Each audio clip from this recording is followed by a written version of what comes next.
Yeah. Okay. Jazakallah. Okay. Assalamu alaikum warahmatullah. We'll start the meeting with the recitation of Holy Quran. I request Musa Chaudhry Sahib to please.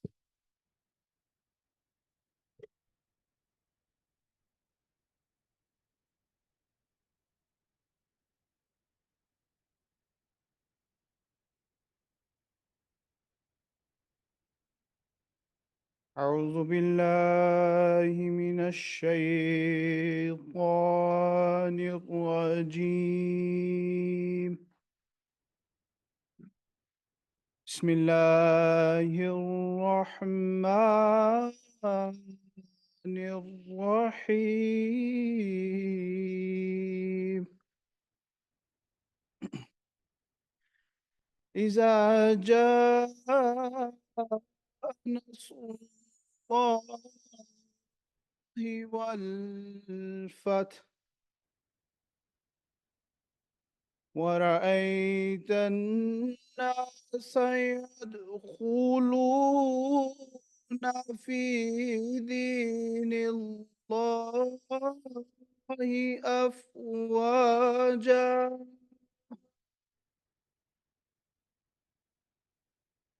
فسبح بحمد ربك واستغفره إنه كان توابا. Translation. In the name of Allah, the most gracious, ever merciful. When the help of Allah comes and the victory, and thou seest men entering the religion of Allah in troops, glorify thy Lord with his praise and seek forgiveness of him. Surely he is oft returning with compassion. Jazakum. Jazakallah Musa Sahib. Assalamu alaikum once again. Jazakallah for joining today's general meeting. I welcome all the people who are present in person and folks on Zoom. We have about 45 logins at this time. The main purpose of today's meeting is to introduce to the Jamaat about the current situation of our graveyard for non-Musian. As we all know that, alhamdulillah, we have been blessed with Laverne, which is dedicated from Musian, but the space at Forest Lawn is running out very fast. We have between 4 or maybe 6 or some graves left. So the local Jamaat administration, with the help of some local Jamaat members, has been working for the past couple of years to locate the alternative solution for us. Many challenges comes, price is number one, right? Forest Lawn is no longer $500 a grave. Our elders who made a decision to buy those graves back in the 90s, alhamdulillah, that was a great decision. Now Forest Lawn is over 10,000, in some cases $12,000 per grave, and it does not include any other expense, just the plot itself. And there is additional expenses that comes with it. So if you add those expenses, then the price becomes very high. So with that information, then we had to go to other location. We wanted to reach out to as many local facilities that would allow us to buy bulk graves. Some facilities were saying 25 maximum per transaction, and obviously that's not enough. We wanted to go 200 plus or even more, depend upon where the Jamaat members decide to purchase.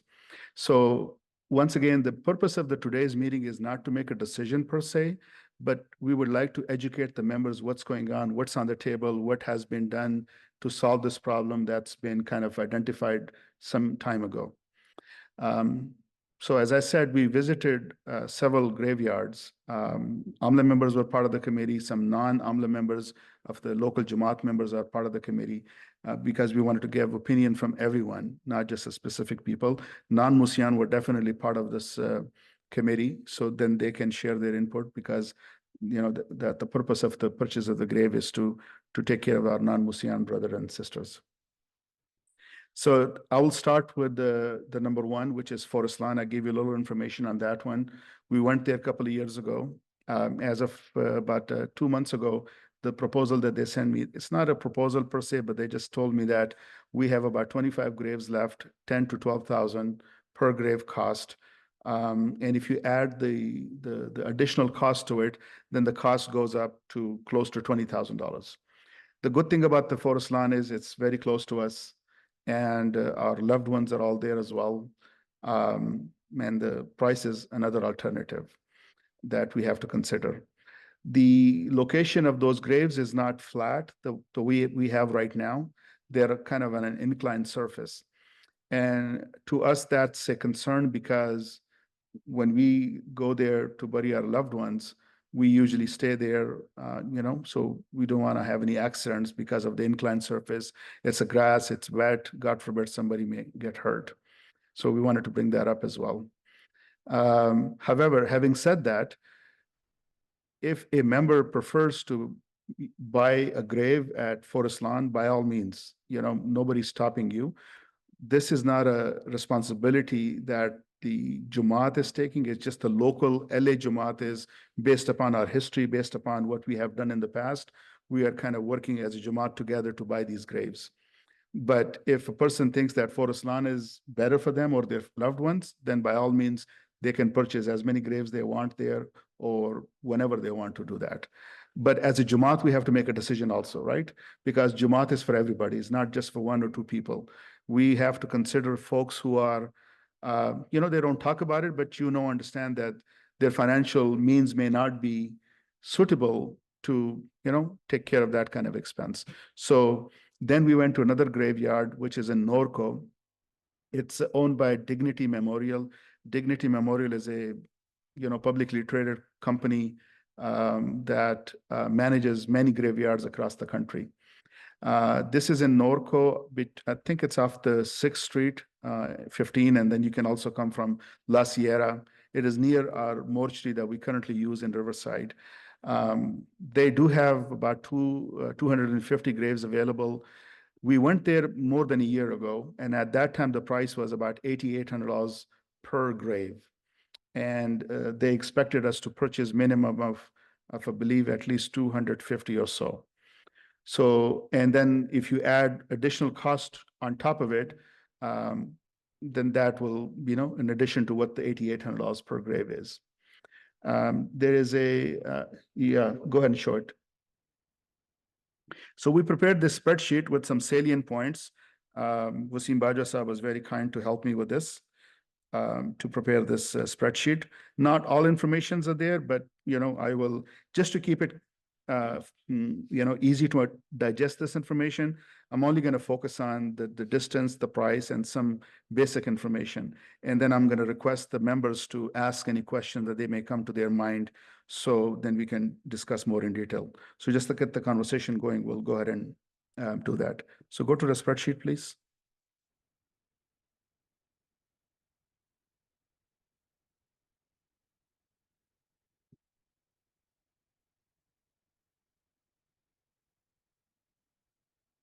Okay, so I discussed from my right side and Forest Lawn, Covina, right? It's about 10 miles away. Appearance-wise, it's very nice and beautiful. The cost is about $10,000 to $12,000. And then miscellaneous cost is somewhere about 8,000 plus. And one thing I also wanted to bring it to folks' attention, that they allow us not to a stand-up monument, but a flat monument. Now, the problem with the flat monument is that you cannot write any Islamic verses on it, right? For the sacredness of it, because people walk on it and what have you. So that's one of the drawbacks that we have at Forest Lawn. The next, I'm going to talk about Crest Lawn, which is the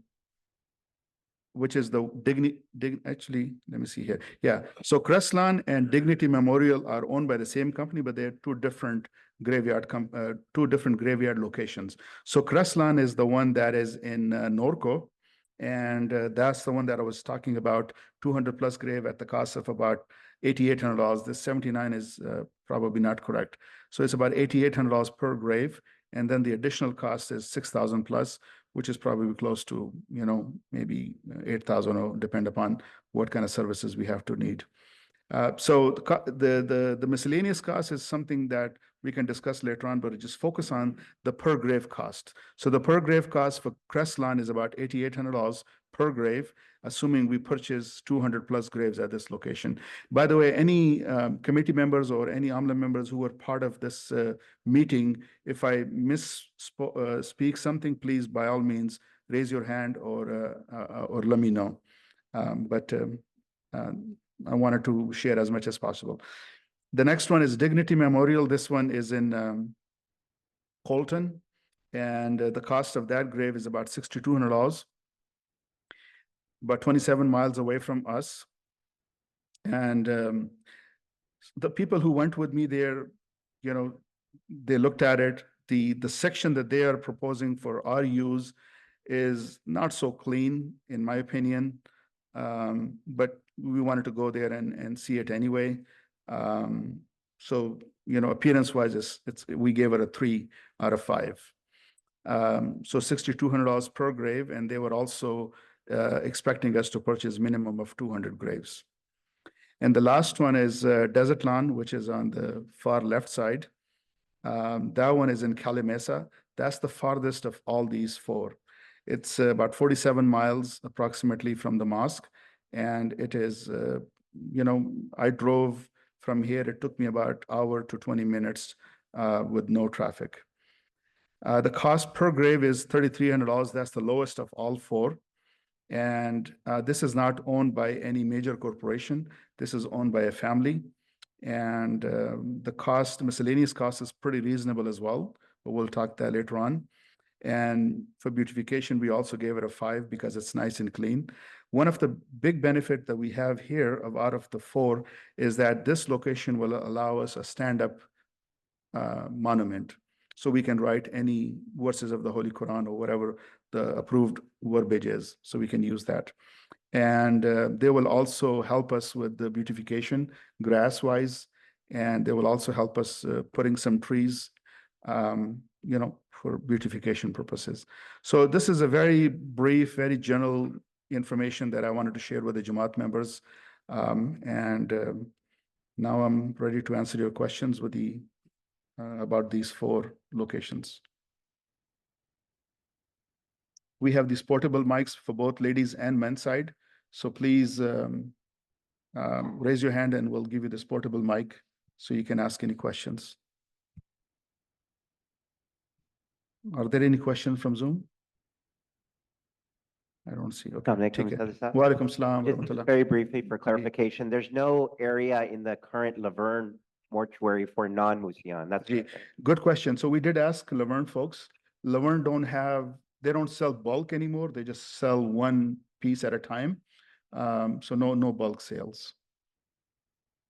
What's the price for the last price that I was told was about $6,000 per grave. So the question was asked, what is the price at Laverne per grave? I'll double check it, but I think it's about $6,000 at that time.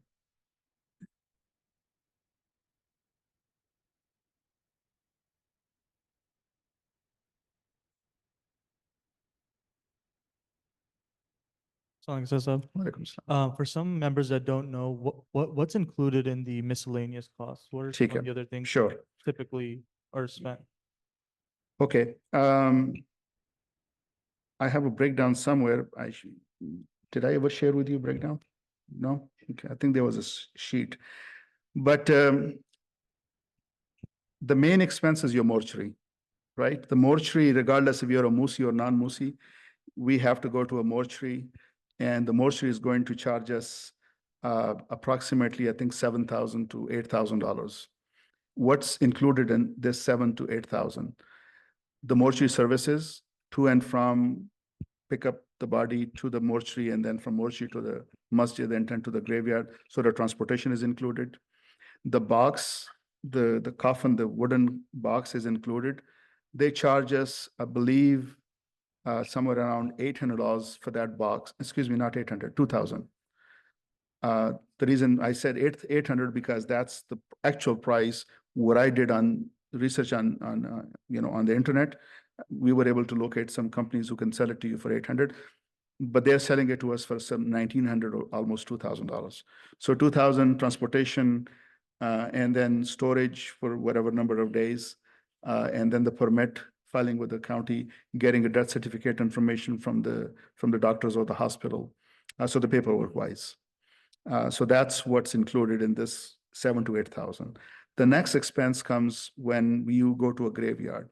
So I'll give you two examples, Forest Lawn and Laverne. When we take our loved one to Forest Lawn, the Forest Lawn then charges a interment fee, digging the ground, placing a vault in it, and then placing the body, and then, all the services that comes with it. That's approximately $4,000. Laverne is about the same, but maybe 3,800 or so. And Forest Lawn is about the same. The tent that we use, they charge us additional for that if we have an additional tent. But if we get just one tent, then that one tent comes with it. The next major expense, which is very expensive at Forest Lawn, is the Katba, the monument. That, the cheapest one, smaller size, I think is about $1,600. And if you were to go on a bigger size, then that could be anywhere 2,500 plus. So if you do the quick math, that's about 8,000 plus another 4,000, that's 11,000. Then you add the Katba to it, that's, let's just say, around $2,500. So, you're looking at almost $13,000, $14,000 here. And that's for the Forest Lawn. With the Laverne, the only thing with the Laverne is that the monument is itself about $2,300, but the Musian department reimburses the family $2,300 for that Katba. And there was a gentleman who was visiting from Canada who's in charge of the Canadian service of this burial. They have a very nice big department. They have a lot of big facilities over there. So I thought maybe we can get it from Canada a little cheaper, but Canada is even more expensive. They charge $5,000 for that Katba. So that's the cost. Yes, sir. Only 25 is available from first on. Can we negotiate more? Gee, so Anwar Khan Sahib, that's a good question. Initially, they told us that they will give us more than that. They showed us a location, which is very, it's not relevant because we just want a grave over there. They said we'll be able to buy 200 plus, but then they changed their strategy or sales plan. And now they told me as of about, some time ago, maybe a couple of months ago, that they will release 25 per batch that they want to release. And the cost depend upon the location is, as I said, $10,000 to $12,000. Malik Sahib, did you contacted them, Aslam Malik Khan? Acha, theek hai. So, but that's what they. Ji, you're right. I agree. You're right. Absolutely right. But unfortunately, it comes down to dollar amount. Yeah, that's the sad part. I also wanted to make a point that after today's discussion, I really like folks to ask a lot of questions because that's your opportunity to convey your message. Remember, we're not making a decision today, nor we are supporting one over the other. Our job is to give you all the feedback, all the information, lay out everything on the table, and then the AMLA will sit down and based upon your feedback, they will vote. And that vote will be then, something that we can discuss on that. So AMLA members are requested to take feedback from the questions and the comments of the membership, and the membership is requested to please ask any question that comes to your mind. I saw somebody, Bakshi Sahib, was that you? Yes, sir. I just have a suggestion Please. that you should look into Ukaipa. I know it's a little bit away. Mhm. 45 Mhm. miles. Ukaipa has a huge. Sure. land available. Okay. Oh, land or a graveyard? No, Is no, it- But I'm trying to say they have huge land available, Uh-huh. limiting their growth to, they're not allowing lots of industrial growth. Mhm. But they're letting you use this for this purpose, the land. So just to make sure I understand, so it's not a graveyard. You're proposing that we purchase some raw land and then convert that into a graveyard. Yes. Ji, theek hai. So It's a very lengthy process. I've been told that it could take anywhere from 1 to 1.5 or maybe even 2 years, getting the permit, getting so much hassle that you have to go through to get this approved. Maybe in the future, Jamaat can do that. but I think we need immediately something. There's a huge population, Muslim population Ji, in Amalinda, ji, planning that area. mhm, And now they build a huge mass ji, in the left-hand side of the sport. They are building a graveyard in Kharpa. ठीक है. Kharpa is not allowing industrial growth. Mhm. They're not allowing too much, expansion. But for purpose like this, it's okay. Gee, yeah, it's a good idea. We thought about it, but once again, it's going to take a lot of time, consuming time. I just want to, since you mentioned that a lot of non-Ahmadis are purchasing graves, this Desert Lawn Memorial Park in Kalimesa also has existing graves of non-Ahmadis, which they purchase in bulk. I think they bought 200 plus or 300 even. And so a lot of non-Ahmadis are going there as well. I believe there's 3 mosques of the Riverside area, San Bernardino area, who have purchased graves at this particular location. Yes, sir. Karamat Sahib, somebody give him one moment, sir. One moment. Go ahead, sir. Assalamu alaikum, Walaikum sir. salam. So earlier on, you mentioned that the wooden box in which we place the body, most of these mortuaries, charge a few $1,000s. And you indicated that you checked online, we can get it as much as 800. So the question is, are all 4 of these mortuaries, will they allow us to bring our own box? Or they say, well, no, you have to use the box that we provide? Good question. I'm assuming that we will use the existing mortuary that we use in Riverside, right? And there's no problem using their box. However, if we use that mortuary, they will not allow us to buy our own box. I talked about that with the company, that I can buy 3 or 4 in advance, and then whoever needs it, that person can buy from the Jamaat and save at least $1,000 or more even. But they will not allow that because this is how they make money. I'm sure they don't get it for 800, they probably get it for 200. And then they make a profit on that. However, in the long term, which is also, alhamdulillah, in the process of having our own bathing facility, and then we will be able to do that. And the bathing facility will tremendously cut down the cost, inshallah. Mike? Ji.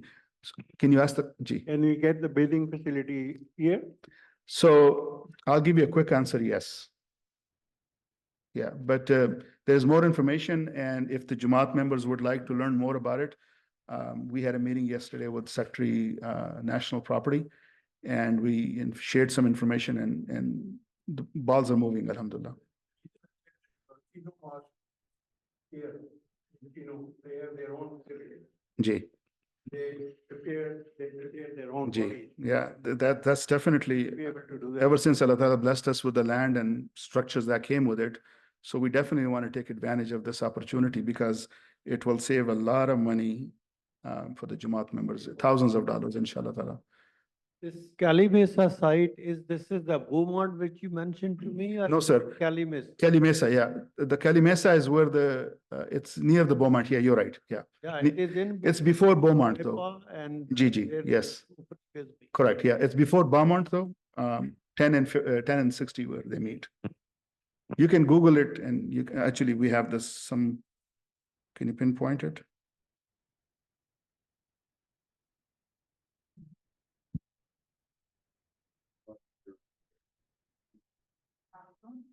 Walaikum salam, Sarasaba.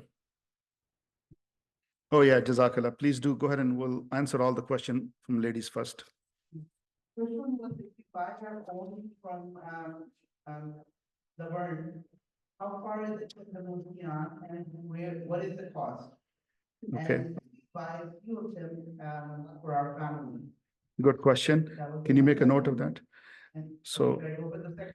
So let me quickly answer this question. I don't have the answer to it. I can definitely find out from the Laverne administration if that's possible. Each family can purchase their own graves over there.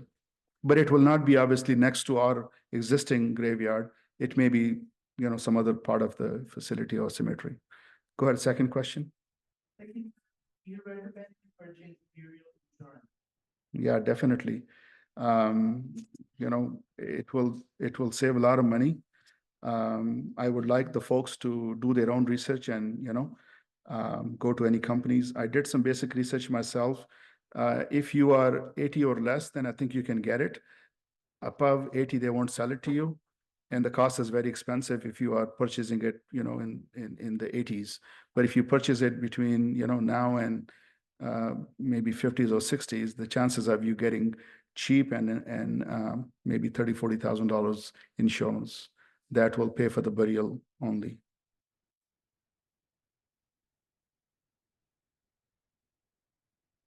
Any other question from ladies?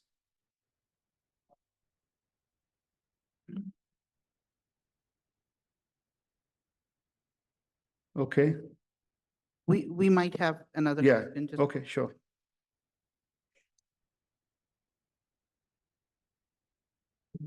While you're thinking about the question, I'm going to take this opportunity to update the Jamaat on the bathing facility as well.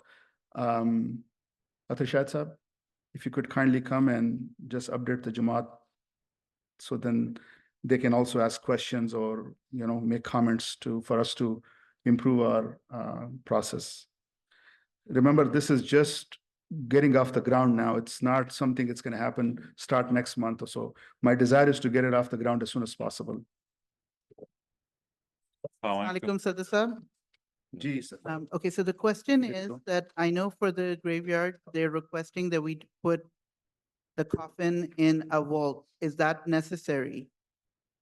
Coffin in a box, in a vault? You know, there was a discussion that I think it's necessary. I think don't quote me on it, but I think it's a state law that you have to have a coffin in I don't know. I'll find out the answer to it. I really don't know. the vault. Yeah, Yeah, is that yeah. necessary? Okay.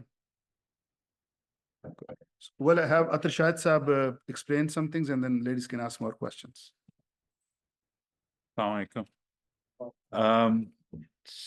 So the building that we have on the right side of the guest house, we are proposing and to part of it to be converted into a bathing facility. It's a two-prong process we're thinking about. One is we have a consultant coming in that's going to give us, I guess, some feedback as to what would be required to convert it. And we will take his suggestions into account before we go back to, I guess, headquarters. And the second part is just to kind of bring it up to standards. It needs a new roof. It has deteriorated over time. So the porch needs some attention. It needs windows. It probably will need some plumbing, drywall, those kind of things. And just to more or less beautify the whole area with some grass and plants. So that's what we're thinking along those lines so far. Nothing is done in concrete. We're just trying to figure out where to go from there. Ji, sir. Sorry. So you mentioned that you have reached out to one consultant. Ji. Assalamu alaikum. So you've said that you reached out to one consultant and he or she will come and, give some suggestions and probably cost estimate. I don't know about that.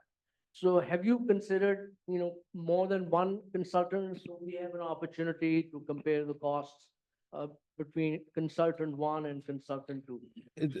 The cost is not what we're looking at. We're just trying to figure out what will be the requirements to turn that into a bathing facility. Because we're probably going to do the work ourselves, so that's not a concern. Yes, sir. Have we contacted the city or the county regarding this? Because this would require a permit. from the That's county. one of the reasons we have a consultant Because coming. my point is that before we start any consulting, hiring any consulting or going through this process, the first thing would be to go to the planning department and find out if we can do it. if we can do it, then we should proceed with this process. Otherwise, we are just wasting our time and money. The first thing I would suggest is to go to the appropriate planning or city departments and then start from there. Thank you. Want to take that? No, that's fine. We're doing that. We're working on that too. Exactly. Respected Sadr Sahib, would you enlighten us again just on if any of these proposals is entertained, and of course it goes through a process and voting, what would be the final outcome? Is the proposal that the Jamaat be purchasing the plots? And if that is done, what is the cost estimate per Amity? Let's assume County Mesa is where we go. Yeah. And there's just hypothetically, and there's 200 spots there. What would be the per Amity cost breakdown if that would proceed?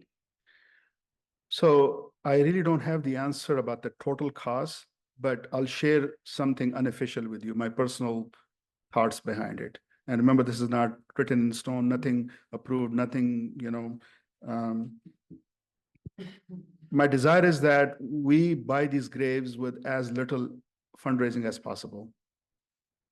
And that's very important because Jamaat already have a 900,000 loan for the land that we're in the process of paying, and we want to take care of that also. So to minimize the burden on the Jamaat members, as little fundraising as possible. Number two, if we are able to buy those, then the members of the Jamaat, and that is also my desire, that because not every family can pay upfront, I don't know, 10,000, some dollars, right? If majority of that fund is managed by the Jamaat, then the Jamaat can say, okay, you know what? And people have done that in the past. Like right now, we charge $3,000 for the Forest Lawn facility or the graves. The cost of the grave was maybe 500 or so. Currently, it's 10,000 plus, but the Jamaat has only charged $3,000. And that $3,000, some people pay upfront. Some people give me 6 months. Some people say, give me a year. And Jamaat works with them. And that makes it very easy, very respectful manner. They don't have to go put on their credit cards or anything like this. So that's a big plus for the members of the Jamaat because not everybody can afford thousands of dollars. Number two is that the cost is low, so it will also allow us to charge extra money. Because remember, we wanted to have a bank, going back to the 3,000, that 3,000 that we're currently collecting, that is a dedicated money in LA bank account, not sitting in the national headquarters, but an account that was opened by the approval of respected Amir Sahib, and that account is 100% LA Jamaat money. So that money is then kept in here, and my desire is that once we start collecting, like let's just say we may buy it for $3,500 or whatever the cost is at a certain graveyard, right? Then we should be able to charge a little more from that family. Because remember, this is the price on a bulk cases. If you go on your own, the cost will be higher. And then we don't have to do a fundraising, so that family can take 6 months, a year, or 2 years to pay the additional money on top of this money. And that money then will be used to purchase future graves. And then this will be a system in place. Dr. Sahib has a question. Gigi.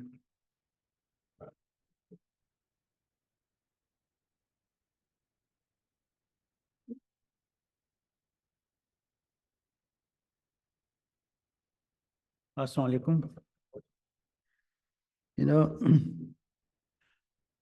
I know there are many of the members sitting over here. They are for the last 2-3 decades are over here. I want to take the attention of members to early years when we started this Jamaat and there was a need of graveyard. So we purchased the graveyard in Forest Lawn. We purchased 100 graves at the price of $34,000. And alhamdulillah, it was paid or collected by the Jamaat. Then there was a need to have more graves, and the Jamaat purchased the Laverne with the 427 graves. And half of the graves are Musian, and the Jamaat paid it. And the rest 200 graves, our Jamaat paid for it. Now, I would like to make you understand that these 200 graves purchased by the Jamaat for non-Muslims, that is the property of, no doubt, everything belongs to the Jamaat Ahmadiyya. There are many Jamaats in America, 60, 70 Jamaats. We should concentrate that this 200 graves, if somebody wants to come and take it, we have got no objection if the Jamaat takes it. But we have got a right. Our Jamaat members paid for the 200 graves. If anybody wants, no problem. Buy us 200 graves, take it. I think we should stick to it. That's the main point. Why Jamaat members to put under $10,000, $5,000 more to purchase more graves? See, if our Department of Museums, centrally, they have got money. They want to purchase, they should pay us the money or give us the graves, 200 graves, wherever we purchase, what is it, $5,000, $10,000. I don't agree that Jamaat members should pay again. You know, the West Coast Jamaat, Alhamdulillah, we are blessed, very good Jamaat. Allah Ta'ala blessed us. And it was the time of building this mosque. Alhamdulillah, Jamaat members, whatsoever they did a lot of sacrifice. And we were not able to, we did not get much loan from the center. Again, the second time, again, we did not get much loan from the center. Jamaat collected all the money. It was almost $4,000, $4 million. The only 1 million we collected from some of the members. So at this time, I think what I feel that we should not collect any money or pay any money for any 200 graves. Department Museum wants 200 graves, fine. They give us 200 graves anywhere we decide to have it, whether it's in Norco area, preferably, because it's close by. It is close to West LA and to our Jamaat. So I think that is my input into it. But the further, see, we got our own loan, almost $900,000. If we start looking and collecting the more money for the graves, I think it's not fair on the Jamaat. So we should ask for the price, comparable price for 200 graves. We don't want a grave of $12,000, but we should have a grave of $7,000 and close to this facility where everybody can go comfortably rather than going to 70, 80 miles. So that's my opinion. Yeah, Akmala. Alaikum. Walaikum salam. Can I add something? Please. I think there is a system in Jama'at, to my knowledge, and that is whenever graveyards for Musis or graves for Musis are required, the Wasiyyat department allocates funds for that because Musi doesn't pay. He has paid all his life. So that grave which is being given on behalf of the Jamaat. I think what Dr. Sahib is presenting is a darn good solution that we should request officially for 200 graves at Laverne to be purchased or to be paid at a lump sum by the Wasiyyat department or Wasai department. And then they will move it in National Amla, and we will support that. Yeah, and then once you have that fund, then Jamaat doesn't have to pay it. You can buy anywhere with that fund because this is already purchased. I think it is a very good idea what Dr. is presenting. We should support it, but do it officially. Yeah, that's the purpose. In the sense that since it is a requirement by the Jamaat to pay for the grave at no charge to the Muslim. So they have allocated we have allocated 200 some graves. I don't know how many they are, but 200 some. So a request that we have so many. Now the comeback from them is how many musis you have and what you're doing with it. You see what I'm saying? That would be different. Yeah, subject. that's will be a, the comeback. that's a growing pain, and that's going through, and Jamaat alhamdulillah are coming forward. And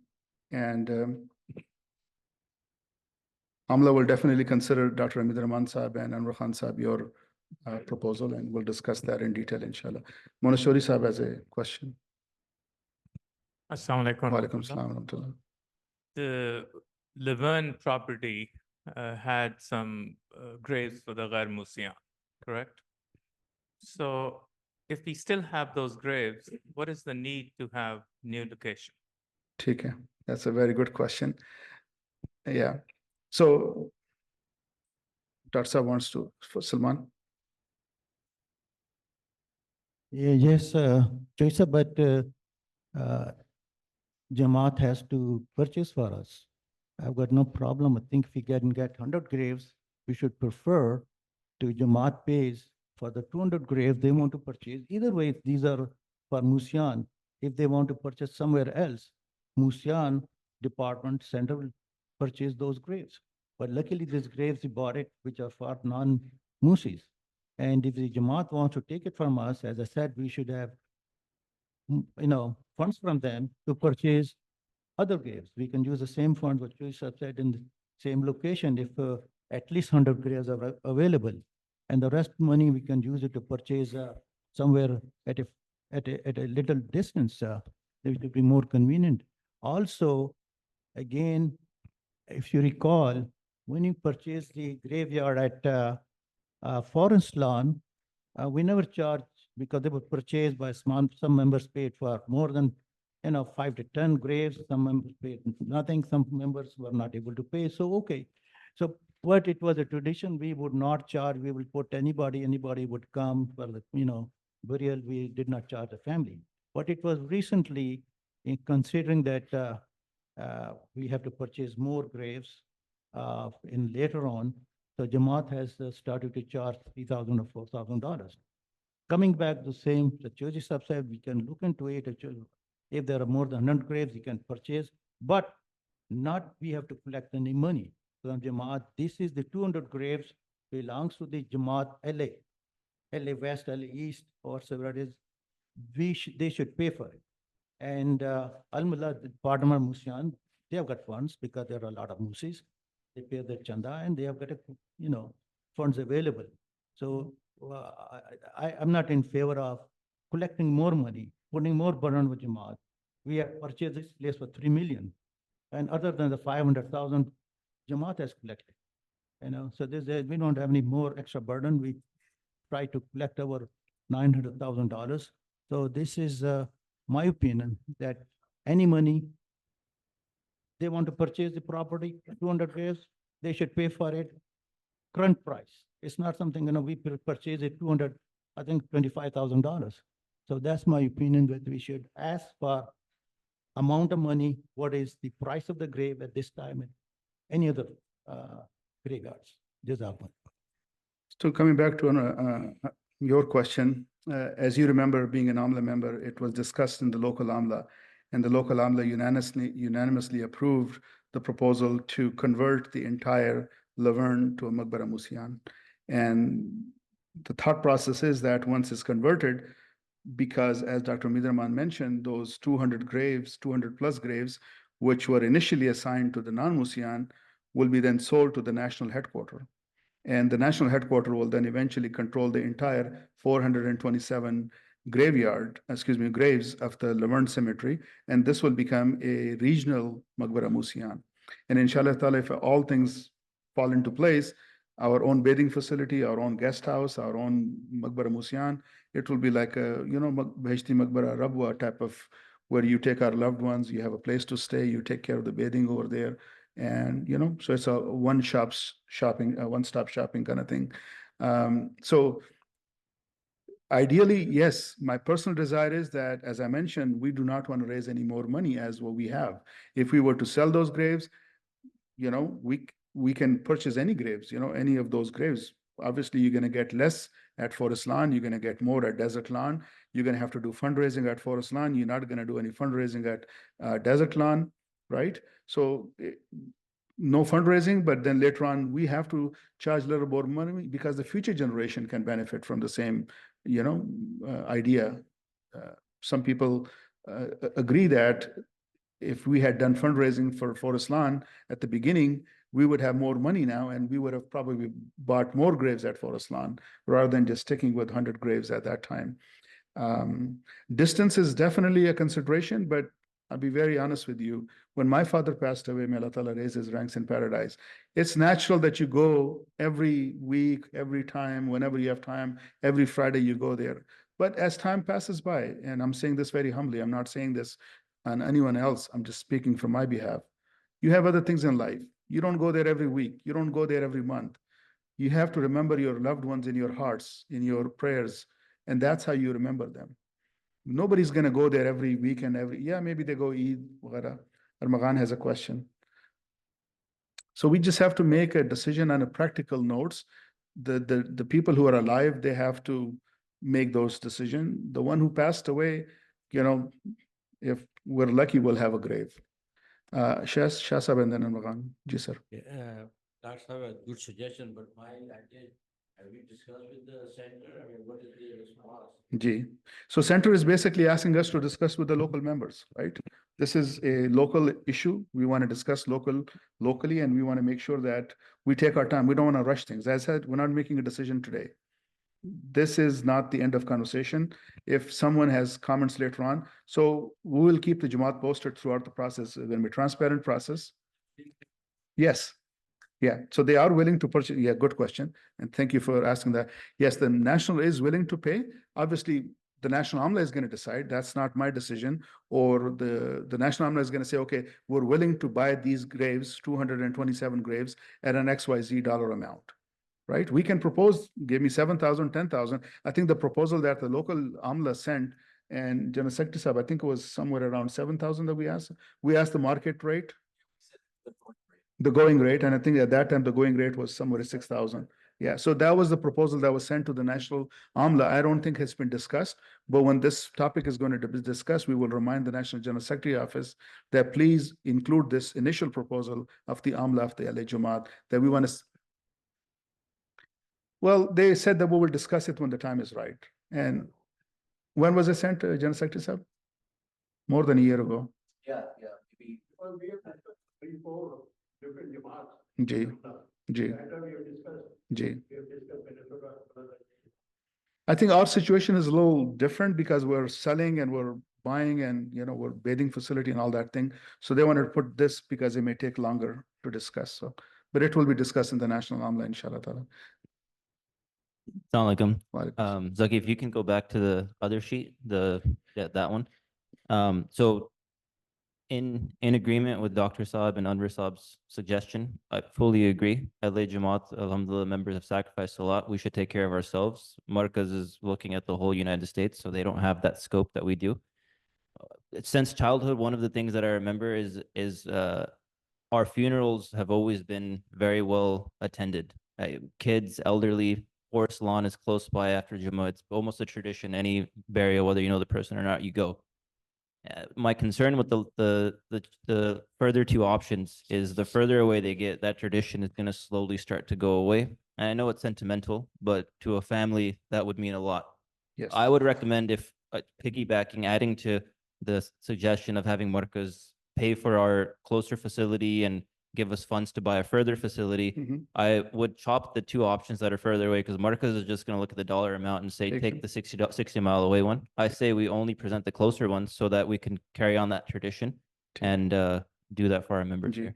Yeah, Jazakallah, this is what we want. The local Amla should pay attention to all these comments. Yes, sir. I just wanted to ask, do you have data on the number of burials for non-Musian per year? What is our rate? What are we looking at here? Do we really need 200? And have we thought about what the rate has been over the past several years and where that's headed? It's a tricky exercise because, of course, every one of us desires that there's more Musian, right? Nothing would please this Jamaat more. And for us to satisfy the desire of Hazrat Amirul Mu'mineen, Ayatollah bin Aziz, that we exceed 50% Musian in the Jamaat. This is something respected Amir Sahib repeatedly emphasizes. That's where we want to trend towards. Mashallah, we already have those sites. Yeah. They're paid for. Now, of course, there's the buyback proposal, but they're paid for. So we're trying to get people in that vicinity. But does that mean that the number of non-Musian will reduce? And have we done some data extrapolation? How many burials for non-Musian at Forest Lawn or other locations have we really had? And where is that really headed in 10 years? Yeah. I mean, you can look at it. I think the 90s was when we bought Forest Lawn. I don't know what year was it. And then when we bought Laverne, 2000. So there's about 10-year difference. Laverne still, we were able to bury, I think, I don't know, 30 some graves over there. And Forest Lawn is 100 is almost 94, 93, whatever the number is. So the number is going, although there are maybe 2 or 3 Musians buried at Forest Lawn as well. Only one. Faruqi families also. Faruqi, no, father. Achha, anyway, that's another discussion. But bottom line is, Forest Lawn is maxed out within a number of years and compared to Laverne. I start keeping track of since 2019. Respected Major Jamil Sahib was the first one that the Jamaat took care in 2019. And since then, we have had 24 non-Musian passed away. I mean, you can take this divided by whatever 5 years that we have. So that's how you have, I mean, G? So 4, 5, 6 years, yeah. So that's what your numbers are. It does not include Musian. It's just only non-Musian because, you know, so I have a, yes, sir. Securing these 200 graves, I'm sure your Amla will look into long plans that you can get a 20, 25, you know, or maybe 5 acre lot far away, which you may need, the Jamaat may need after 15, 20, Yeah, 25 long-term years. planning, yes. So I think that should be That, I agree with you. on the table. Yeah, we shouldn't be worrying about this every 10, 20 years. And Jamaat, mashallah, is growing leaps and bounds. We are at 1,500 almost members of the LA Jamaat. Yeah, once we secure this immediate, you know, need for the Jamaat, whichever location is, then Jamaat definitely should look into purchasing some raw land and convert that. That will be very useful. Assalamu Walaikum salam. Just another thought. So let's say, for example, we sell the 200 extra lots in Laverne to National. If we're able to secure cheaper lots farther away, right? Can we use those extra remaining funds to fund the bathing facility, or is it going to be another fundraising effort to do renovations to the lot? Good question. To be able to finance that? Bathing facility will be 100% provided by the national headquarters. Okay. Yeah, so that much has been agreed upon. I think it's going to cost us, I don't know, maybe 70, 60, 70, I don't know the number, but anyway. So that will be taken care of because Musian will benefit as well and non-Musian. But the main purpose is to benefit the member of the Jamaat, regardless of their status of a Musi or non-Musi. I also wanted to bring one point, which as I was thinking about it, the question that Al-Maghan you mentioned, or the comment, the distance, you know, yes, sentimental values are important. We discussed this in the committee as well. Remember, you want to have maximum participation at the time of the funeral prayer, right? Murabi Sahib is here also, right? Murabi Sahib, kindly give us your religious response to, you know, we have some days that we cannot do this on Friday. There's days that we are at the, you know, mercy of the graveyard. Forest Lawn never cooperates with us, seldom cooperates with us when we ask for Friday. Why do we ask for Friday? Because that's what the maximum number of people are present, right? Our average attendance for Friday is, I don't know, 300 plus at Baitul Hamid. So on an average, you have 300 plus people. On a day of the burial, you may even have more people. Those are the people that are going to be offering the funeral prayer. So you want to maximize. If we do this on Friday, and it will be in our control because we talk to all these facilities, Forest Lawn is not cooperative. The other three are saying that they can help us, but they will not do it on Friday. They'll do it because Friday cutoff time is 2:30. After 2:30, they will not take the burial. Or if they do, they'll probably charge us extra. On Saturday, they will charge us extra, $1,500. At the bottom, we have this information. But the way I'm thinking is that if we do it on Friday in the masjid, the funeral prayer, maximum people will attend, then we keep the body in the bathing facility, and then have the burial on Saturday. And whoever wants to go for the burial, they can go there. But the maximum people who will be in your, as a matter of fact, even currently, not everybody goes to the Forest Lawn or Laverne. Majority of the people. Is everything okay? Fala? Acha. Yeah, so I think the Murabi Sahib kindly give us the, I think there's a hadith of the Holy Prophet ﷺ of how many people, I don't know, I mean.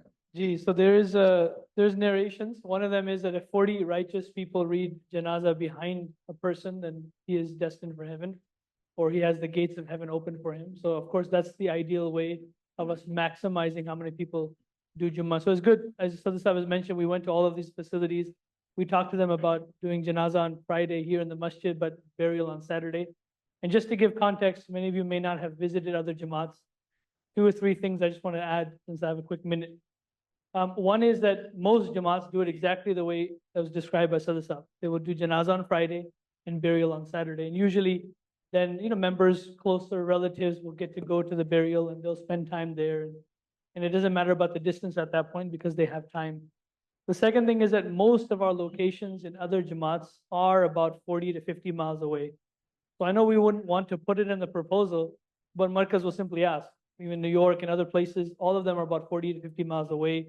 So they may ask, what is the cost of a burial site 40 to 50 miles west? So actually why we went to Desert Lawn. The third thing is that this is going to be for non-Musian. So if it's far enough, if that'll convince you to be a Musi, something to consider. But beyond that, I'll give it back to Sir.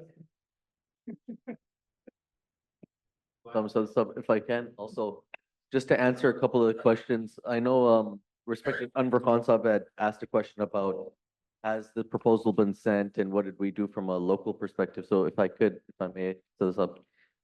We did as an Amla, we have been talking about this for quite a while. I pulled up my notes here and it was May 2023 that the Jamaat Amla, local LA Amla, submitted this proposal to the National General Secretary Department, requesting this idea of looking into the Markaz purchasing the 200 grave sites, the non-Musian grave sites from Laverne at cost, and then depositing the funds into a LA account where we could then, as a Jamaat, collectively decide where to take that purchasing power and buy X amount of plots that are available. After that, Markaz came back and said this has been forwarded over to the National Maqbara Musian Committee. The National Maqbara Musian Committee deliberated. They eventually decided that they should send National Vasaya Secretary Dr. Khalid Atta Sahib to come and visit. There were some personal things he had to visit. There was a loss in his family, so there was a bit of delay in his travel. And then he did travel in March of this year. He came here. We also had him attend, I think, Muslim Day or Messiah Day. During that time that he was here, we took him to Laverne Cemetery. We took him to Forest Lawn, and he saw the different grave sites that we have. So there has been things that it's been in talks for a year or two now. It's been on, I know, Sadr Saab's mind for quite a while. And so things may move a little slower, may seem it moves a little slower. Things haven't happened, and we're just bringing this up. But it's been a multi-year journey on trying to figure out what to do with these grave sites. Jazakallah. We also took respected Amir Sahib to see the facility as well, meaning the Laverne graves, and Niaz Bhatt Sahib, the national property, was here visiting a few months ago. So every opportunity we get, I mean, of course, the National Amla members who are local to LA, they are aware of it, and and any National Amla that comes from the headquarters, we take them because we like them to have firsthand information when the topic is going to be discussed in the National Amla. So they will know the whole nuances and the details and all the micro things that a non-visiting National Amla member may have.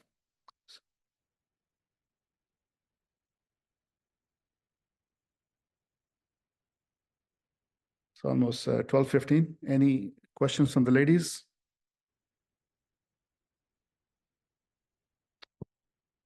Remember, your AMLA and any member of the AMLA is available to, take your input if something comes up later on. By all means, call me, send me a message or email me, or you can talk to any person. Murabi Sahib is here, any AMLA member who's present.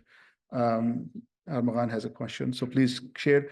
We're probably going to have an AMLA meeting sometime in September, special AMLA meeting maybe, just so we can dedicate full time to this topic and discuss. I think Armagan has a point, Salman. Just one additional thing, and again, these are all, I don't know, Islamically. Speak your mind.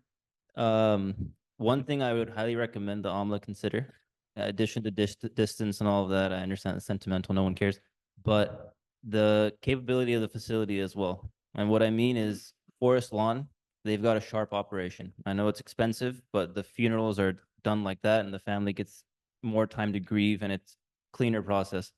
Laverne, we've seen now those guys struggle. They have a pickup truck for the dirt. It takes forever. They're falling into the grave themselves. It's very brutal. So I would additionally recommend, I understand cost and distance, all these things to consider. One additional element that I would burden the AMLA with is just see how capable the facility is. We don't want to end up with another, Laverne staff situation where it's difficult. I agree with you. You're absolutely right that the Laverne manpower is not as capable as compared to Forest Lawn.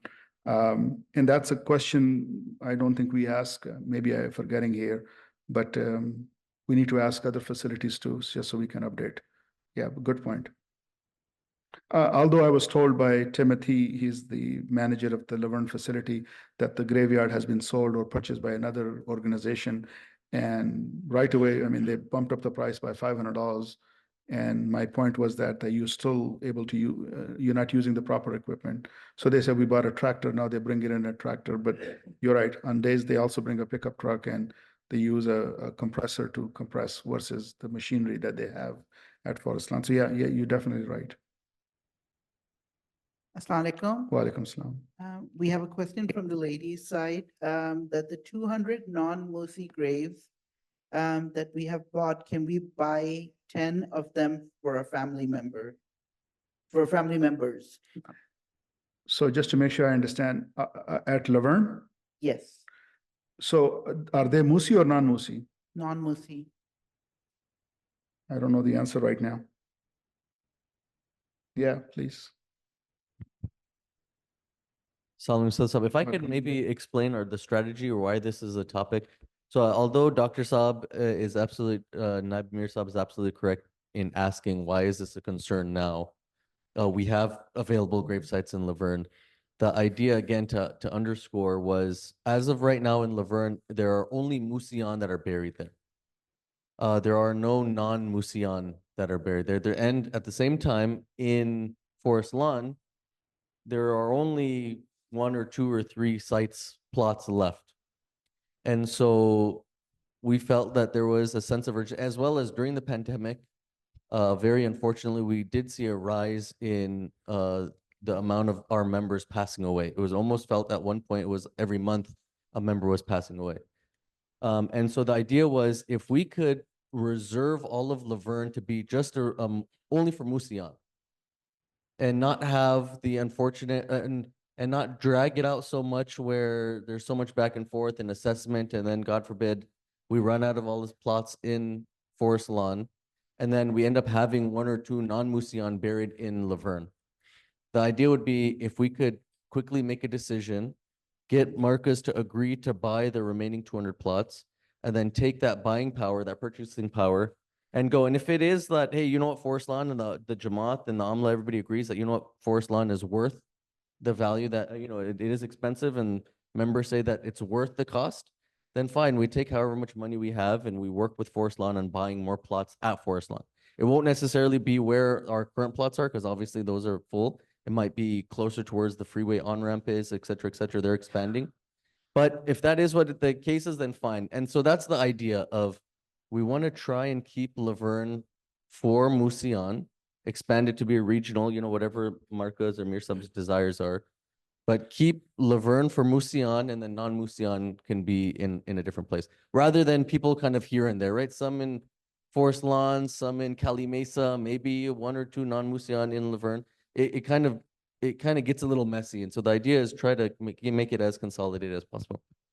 Let's look to the question that was asked by the lady side. These graves that we are purchasing, most Jamaats have not done it. There's a handful that have. For non-Musian, even for Musian, many Jamaats have never done this before. Alhamdulillah, we were ahead of the game. But here the point that we should remember is that we're buying it collectively as a Jamaat. Therefore, it's a first come, first serve. It's not that you can now start divvying it up for so-and-so family has X amount of dollars, so therefore they can take it. It will not be possible. It will remain in the possession of Jamaat and first come, first serve. But if a family on their own wants to go to Forest Lawn and ask the Forest Lawn, cemetery to purchase 10 spots, by all means. If Laverne has additional spots, by all means. But these will be dedicated for Jamaat members on a first come, first serve. Yeah, Jazakallah Murabbi sir, that's, Yes, sir. yes, sir. I think it is warranted to explain to the membership the need for why we are changing Laverne property to just Musian. Because if the original intent was that we are going to have 200 Ghair Musian there, then what has prompted us to change that direction that we had originally committed to? Well, basically, we want to keep all the Musian in one place. Remember, Musian, in some places, I'm not so much familiar with other Jamaats, but there are graves where there's 10 Musian here and then 20 Musian there and somewhere else. So if we keep them all together, you want to follow? They don't. 10 is it? Assalamu alaikum. Choi Sahib, I recall Sadr Sahib with us when Amir Sahib came. We took him to see, he didn't go to the forest land, but he came to. Iane Salman. Yeah, as a matter of fact, we took him, Amir Sahib, to Laverne. Over there, while he was visiting, I think the idea came to him, we should have a regional. And he was quite happy to see that it's a nice location, not far away from the Jamaat, from the masjid, and they are already only, I think, 20 or 25 Musis have been buried. So the idea came to Amir Sahib at that time. And he said, no, Jamaat will take all it, make it a regional Maqbara Musian. And also at the same time, in the whole country, Jamaat has assigned, I think there are 8 or 9 zones where Amir Sahib wants to have Maqbara Musian. Like in Pakistan, there are one place only. Qadian, there is only India, there's one place. So over here, since it's a big country and have the Musians buried same location, so it made 8 or 9 zones. This is one of the zones. And this is what the idea of Musian, having Maqbara Musian came to Amir Sahib, and he started, gave the instruction to Sadr Sahib to look for other facilities. Can I answer your question? It wasn't a question, it was a request for Yeah, clarification. no, yeah. I was just a little careful with using Amir Saab's name too much. Anwar Khan Saab. The decision was made at National Amla that there will be 2 regional. National Amla? Yes, that there will be 2 regional graveyards for Musian, and one of them was labeled as Laverne. And the other one, which is being purchased or we looked into, is in the northern part of the California, and so someplace near Sacramento, etc. So they designated already this place of Laverne as regional Maqbara Musian. So not only LA Musis will be buried, but Musis from Las Vegas, Arizona, and other places, they can come and be buried. Ji, Jazakallah. Sadr Sahib, really quickly, there's no restriction, right? There's no restriction whatsoever of having a graveyard that has both Musian and non-Musian, correct?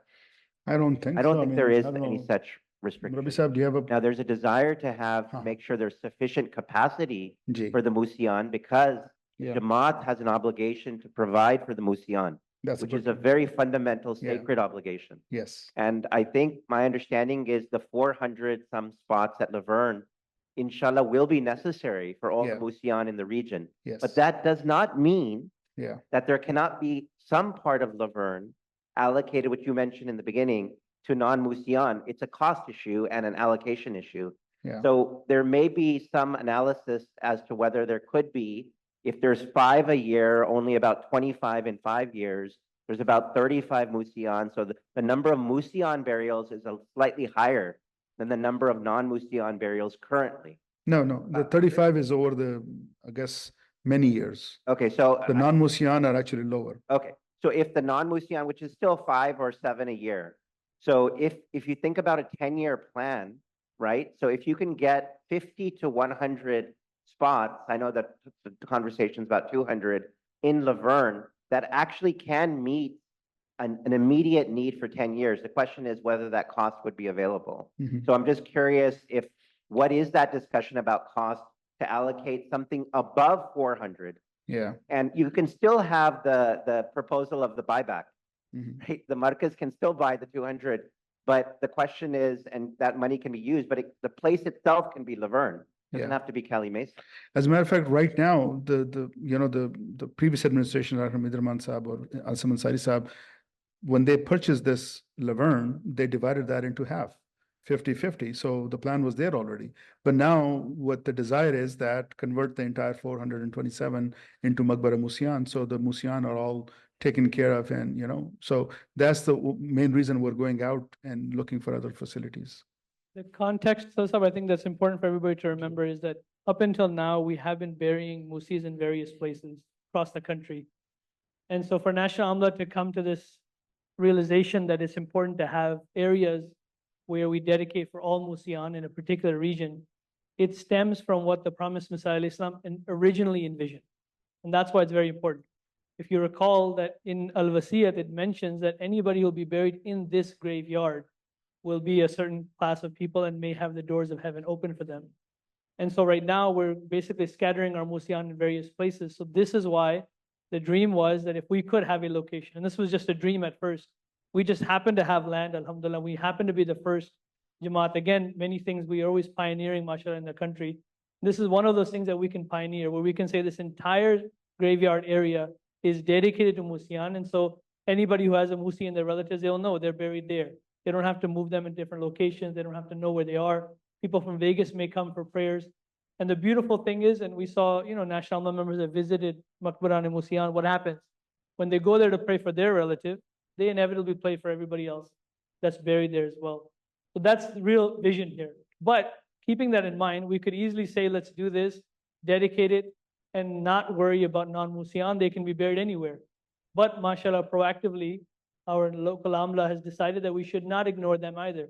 We have started a trend, mashallah, we have pioneered another element, which is to make sure that our non-Musian are also taken care of, meaning all Ahmadis should be buried in one particular area to some extent, Musian having a designated area and then those who are not. And so without, any directive from national, we have taken on ourselves that we should now proactively, we realize we only have a few more graves left at Forest Lawn. And by the way, many of you know Forest Lawn has Musian and non-Musian. They're mixed there. But now we want to move to this, this idea where Musian are buried in one particular area. And if we could have an additional 400 in Laverne, we would have done that.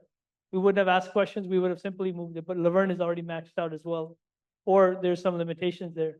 So this is why, again, just to give context to everybody here, what we are talking about today is non-Musian for the purpose of pioneering that same idea, that everybody should have a place to be buried collectively as on behalf of the Jama'at. Jazakallah. I just received a message from Baja Sahib, who's also part of a committee. He reminded me that desert land allow us to make a wall around our site, kind of kitta khas. So I think, well, I mean, that's his words, but you're right. I shouldn't say that, but I just read his words. But basically secluded area with a wall that belongs to Ahmadiyya Muslim community with our sign in front of it.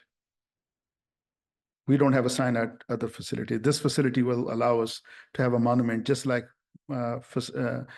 Laverne, inshallah ta'ala, will have our own monument eventually. Okay, 12:30. We have a second yes, sir. Amiruddin Sahib. We're good. Any? Sure, sure. It will be open for everyone. Yeah, so let me just conclude this with, so going back to respected Jamaat members, please remember, we're still open for your input, your feedback, your comment. Sometime in September, we'll have an AMLA meeting, special AMLA meeting dedicated. So you have about at least 2 weeks or 3 weeks time to give us your feedback. And remember, we don't want to rush things. We want to make sure everybody's on the board. Obviously, majority will be, heard. And as Murabi Saab mentioned, the Jamaat is doing whatever we can to reduce the cost, to make it easier for the loved ones. And at the same time, we want to help the member who's, grieving to limit the expense and at the same time limit the process for them so they can only focus on grieving. So Yes, sir. can I ask, like, is the general sentiment from the members like in agreement with where we're thinking as AMLA that we should proceed with asking Marcus to have Laverne be only a Makbara Musian and then them buy it back? And because right now it was just, as of right now, all that's happened is the National Makbara Musian Committee has sent an individual, done his assessment and has gone back. And I think there's been like informal conversations about, hey, where are we? What's the status? Is the general sentiment? I don't know. Maybe you can. I can't tell what the general sentiment is from the members of. About the sale of the graves? Yeah, like, do we want Marcus to buy the 200 and then? I mean, that's the proposal that we sent. So it's. Yeah, the proposal was sent. Obviously, I have not received official word from the headquarters that they are going to buy these. I mean, I'm just laying the groundwork. I'm letting everybody know what's going on. But once we get the green light from the workers, yes, they're going to buy at XYZ price from us. Then we will go wherever we need to purchase more graves, and we may, have to do another general meeting. I don't have a problem with that. We want to make sure, because this is a long-term solution to a short-term situation that we're in, and we don't want to rush things on this one. Anwar Khan Sahib, please. I find it wanting the whole conversation which we had. Two things I'm seeing. There is not enough work has been done, in my opinion, with Laverne and Forest Lawn at the highest level to negotiate a larger piece of land. Because at Laverne, the next door property was on sale. I'm not aware of it. And that was a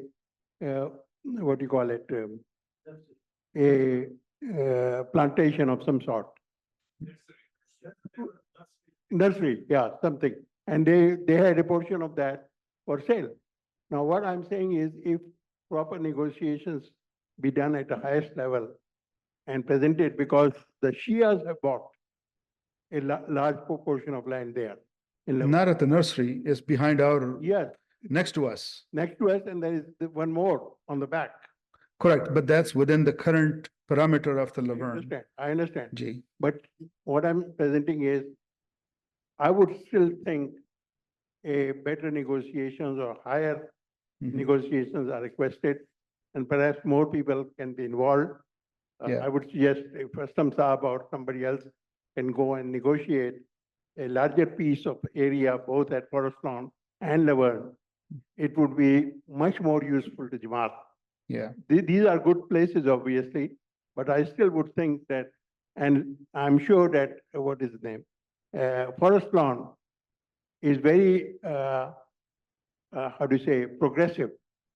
In my opinion, I still receive their notifications. Because once we paid the $800, I'm receiving notifications since then, that if you want to buy more areas or whatnot, you can contact us at this number. My feeling is that more work is required on that side, and perhaps not enough efforts have been, not discounting what has been done here. It is good presentation what you have made, but perhaps an added effort may be pursued in that direction. Of all the places, Forest Lawn was the most visited place, by the way, by the committee.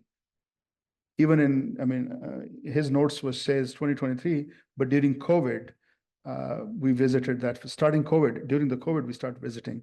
However, that does not mean that we have done or whatever you're suggesting, Amir Khan Sahib. And I encourage you to become a member of the committee and help us with that. It's something that we will all, be So happy this time to. I did have one data point. I actually lived behind Forest Lawn for 8 years, literally like the street behind it. You always Ironic- live near Kabristan, huh? Yeah, ironically, I'm living next to Laverne Cemetery now, so I don't know, maybe I'm getting closer to the end. But I will say the trend line at Forest Lawn, which you probably have noticed, members have noticed, incredibly expensive. Mhm. They built a mausoleum. This was in my backyard, so I could see it being built. It's incredibly expensive, very political. They've now widened the highway in part. They had a dedicated lane now. If you go on the 10, it's widened now. But Forest Lawn negotiated having a separate entry point. They now have, it's a business. And that's important to note because the cost is here, but that cost is probably Yeah. gonna go up 30, 40%, in 5 years. So that's important to know for us in our planning because we might think it's a wonderful place. Of course, other Ahmadis are there. No doubt people love and enjoy the tranquility of the hill and everything, but it's not affordable in any way. And it's gonna get to a place where it's so not affordable that no Ahmadi can really ascertain being there, or few Ahmadis could. So I do appreciate these other choices that you've offered because it's practical as well. Not everybody can live in Beverly Hills, right? Yeah. ठीक है. Conversation will continue inshallah ta'ala. It's about 12:36. I want to go to the next step, conclude the meeting with the dua. So I respect Murabi Sahib, kindly lead us in dua. So we as a Jamaat can, do a better decision. Ji sir. We'll conclude the general meeting and then we'll start the second. So we'll conclude with the dua. Before regarding Amiruddin Sahib? Regarding the graveyard? Yes. Is it pertaining to the graveyard? So here, let's conclude the meeting and then you can do that. Go ahead and dua kar. Murabi Sahib, dua kara do.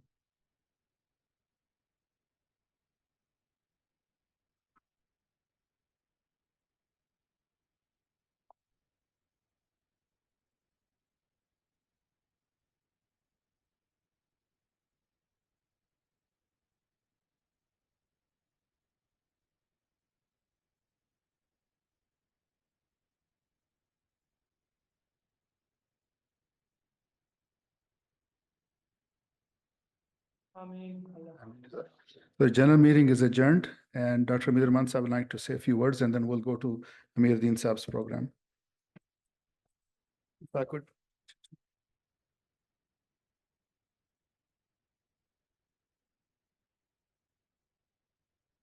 Assalamu alaikum wa rahmatullah. So as a matter of fact, yesterday it was 31st of August of 2024.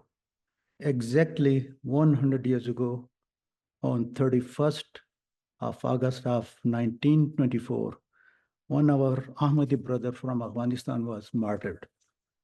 And his name was Maulvi Nemutullah Sahib.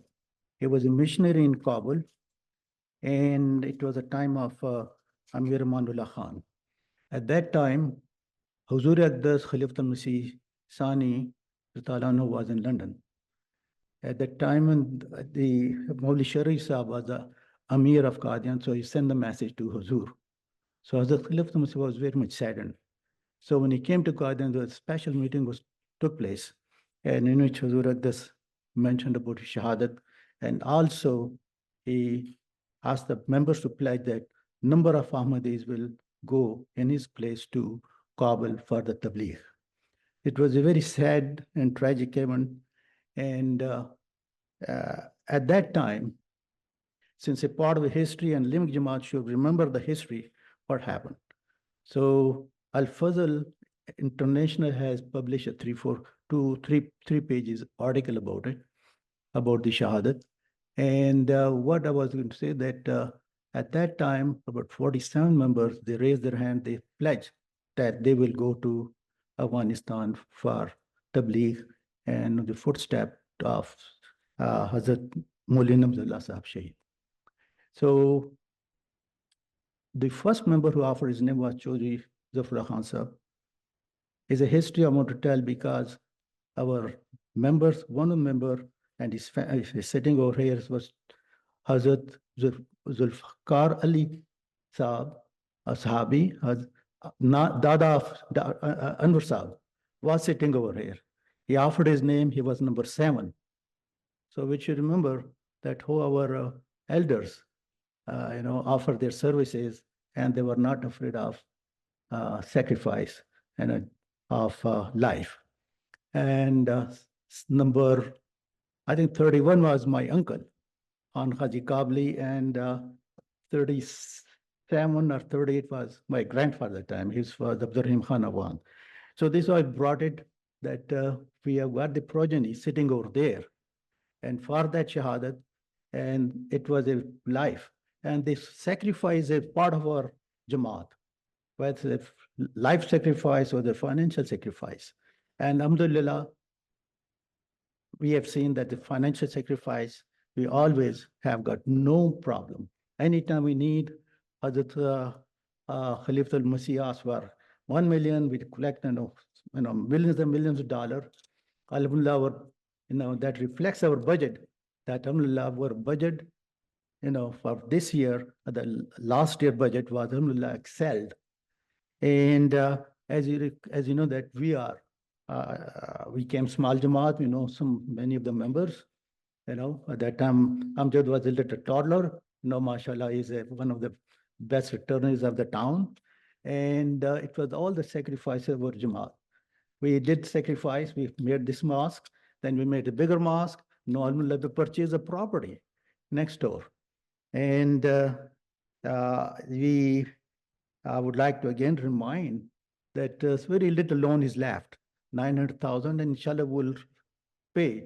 Everybody of the Jamaat had paid, and I will request all the members who haven't paid, come forward and pay the loan. So the next step, because quite often member asks, what are we going to do next on the property? So I tell them, listen, let's pay the loan. So we can go to Amir Sahib that this is what next we want to do. And Dr. Wasim Sahib has sent the letter and telephone call to many of the members. So please come forward so we can pay this loan by the end of this year. So we can go with the next step. And again, coming back to just very briefly, I think it came to me about the graveyard. So I think what is called, we paid initially our Jamaat. We should not pay more. We should again. And otherwise it will be called, it's not legal. What is called? Double dipping? No double dipping to Jamaat members. So we'll ask the center to please help us buy this property, gives us equal reciprocal to 200 graves where we can purchase it. I'm sure they will do it. We have to make them, tell them our sentiments and feelings, right? It's quite so that yes, the General Secretary Sahib is grinning, huh? Assalamu alaikum, jazakumullah. Jazakallah. Now we're good. Go to next step of, I'm going to request respected Amiruddin Sahib. Could you help your grandfather? Kindly आ जाओ. मैं थोड़ा सा खास कुर्सी मंगाई है. आज तस्वीर लेनी है ताड़ी. नहीं, I have to take a picture ना ताड़ी. आ जाओ kindly.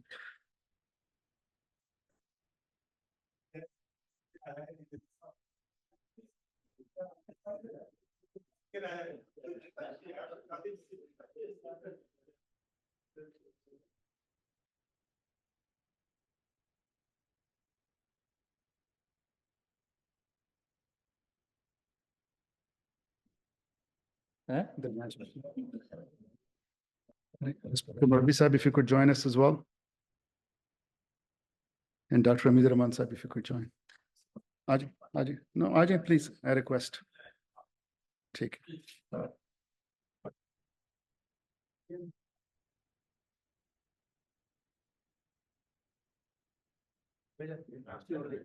Can you bring one chair? No, it's okay. Ajay, no. Just bring one chair.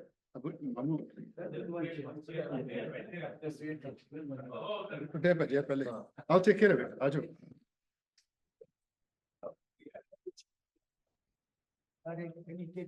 Yeah, we bring the other chair first. वो open a Pandora box. बैठो आज मैं बैठ जाइए मैं बैठता हूँ Thanks, sir, बाजू पहले. आप बैठे sit down with us ठीक है आ जाइए Auzubillahi minash shaitanir rajeem. So I requested Amiruddin Sahib, very kindly to, sit at the podium because my desire was to take a picture eventually at the end, and I'll request all the members at the end of the meeting will take a picture. So, Alhamdulillah, Allah Ta'ala has blessed him a very long service of the LA Jama'at, and now he's leaving us. And ever since I came to America in 1989, this is the gentleman that I saw every time sitting in that small room next to the fountain. If you all remember the old Baitul Hamid, there used to be a small room full of all the cassettes of Hazur's khutbah, and he was buried in there, and he will be issuing, receipts and everything. So I've seen him, I've heard his gusse bhi, chanda nahi waqt pe pay karte ho, you don't pay chanda on time. And because of all his service, alhamdulillah, we've been blessed that we are part of the Nizam-e Jamaat, and we are part of the Chanda Nizam especially. So I don't have too many words to say, but those are my humble points. Respected Jatala Sahib wanted to speak, so I'm going to invite him first. And then I think Wasim Saeed Sahib wanted to speak, and it will be open afterward. Dr. Amiruddin Sahib wanted to say a few words. So then it will be open. Anybody can come in, and please, I don't have to invite you, just show up. Please, Ajay.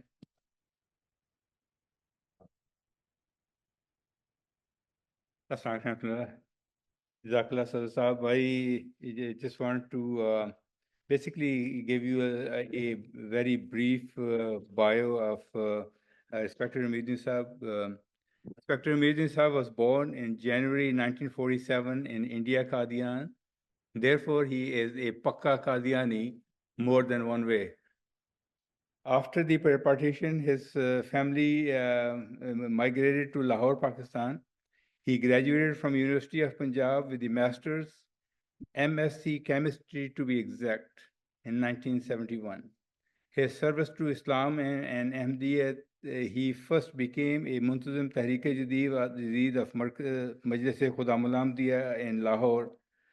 And then he was appointed as the regional Muntazim of Ithwal al-Ahmadiyya for the district of Lahore.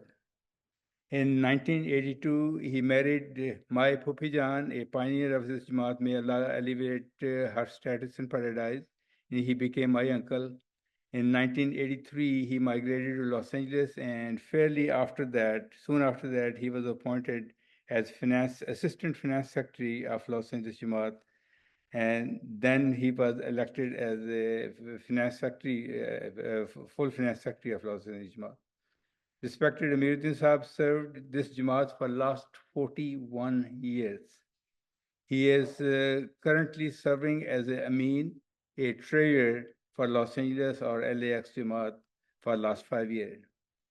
He has been almost a permanent fixture of our finance office. Out of the 41 years, I have been working with him or for him for most of the about 30 to 35 years or so. It is my privilege and my honor that he has been my mentor for all this time. Everything I learned from him, he was my teacher and trainer. Finance department will miss him the most. On behalf of the Los Angeles Finance Department, I would like to personally thank him. Would like to wish him well in his new Jamaat. May Allah grant him long, happy, and healthy life. And we, the Finance Department team, humbly request him to remember us in his prayer.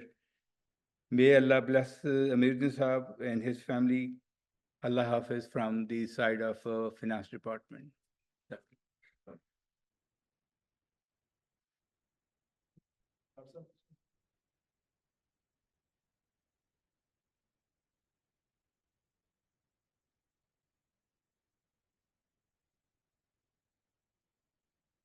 Assalamu alaikum warahmatullah. It's rare for me to become emotional about these things, but we will miss you,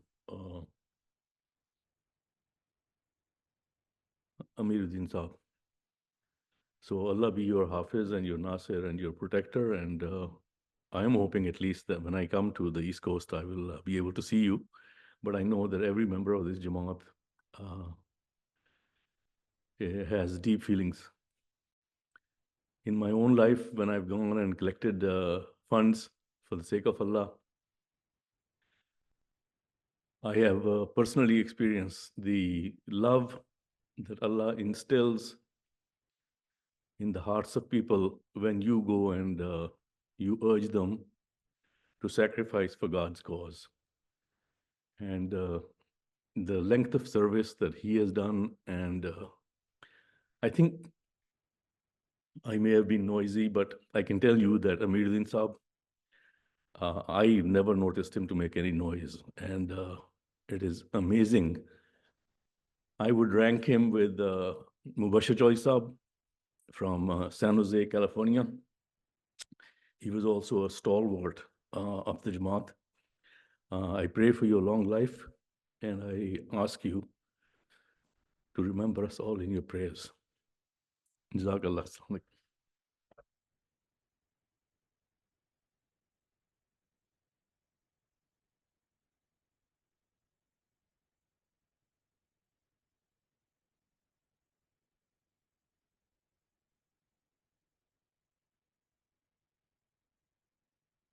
alaikum.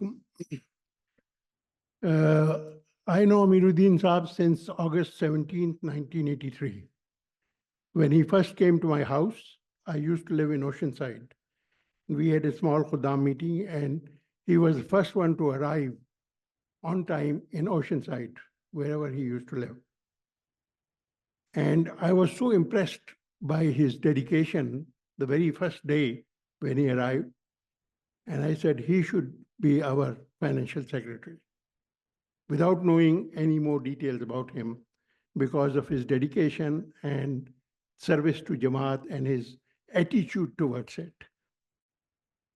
Then I realized one thing, which is so moving for me. One time he was coming out of the masjid, and somebody made a comment, a negative comment about somebody. And he wanted to share that with Amiruddin Sahib, and said, look, Amiruddin Sahib, this is such and such, is doing such and such thing or whatever. And he said, look, and that is Amiruddin style. Look, I don't want to hear it. It is backbiting. Stop it. And he stopped.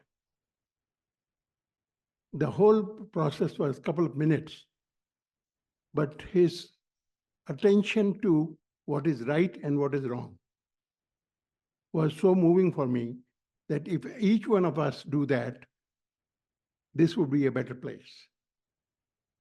Third thing which I noticed about him is, once he has lost a check of some amount in his daily collections, 3 days he was sleeping on it and praying, may Allah enable me to find this check. It was a large sum of money. And Monday I called him, and he said, guess what? I said, I prayed for you the last weekend that you find this check. And he said, it was all along with me, it just was misplaced. But he was so worried about it, because it was a large sum of money, and he was so careful about it that he made sure that he finds it. Another thing which is very unique about him is, once he had 700 receipts which he has to cut. And he said, it will take me maybe 2-3 days. And I said, but this is Tariq year, it's finishing. And he said, never mind, I will call you. He calls me the next day and he said, most of the night I have issued those receipts, and this is your total. I have to give him one call to find the total, and every time I will find him, whether it is Waqf Jadid or Tariq Jadid, he would notify me exactly. So the dedication and hard work is good, but the attitude with which he worked for Jamaat is truly commendable. And may I pray that all of us who are working, including myself, should have that kind of attitude towards Jamaat work. This is really commendable. May Allah bless him and reward him the best.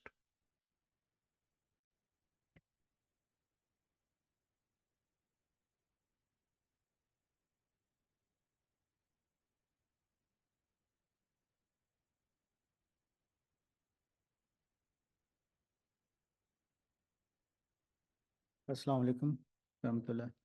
You know, Amiruddin Sahib, Allah Ta'ala, blessed him many qualities.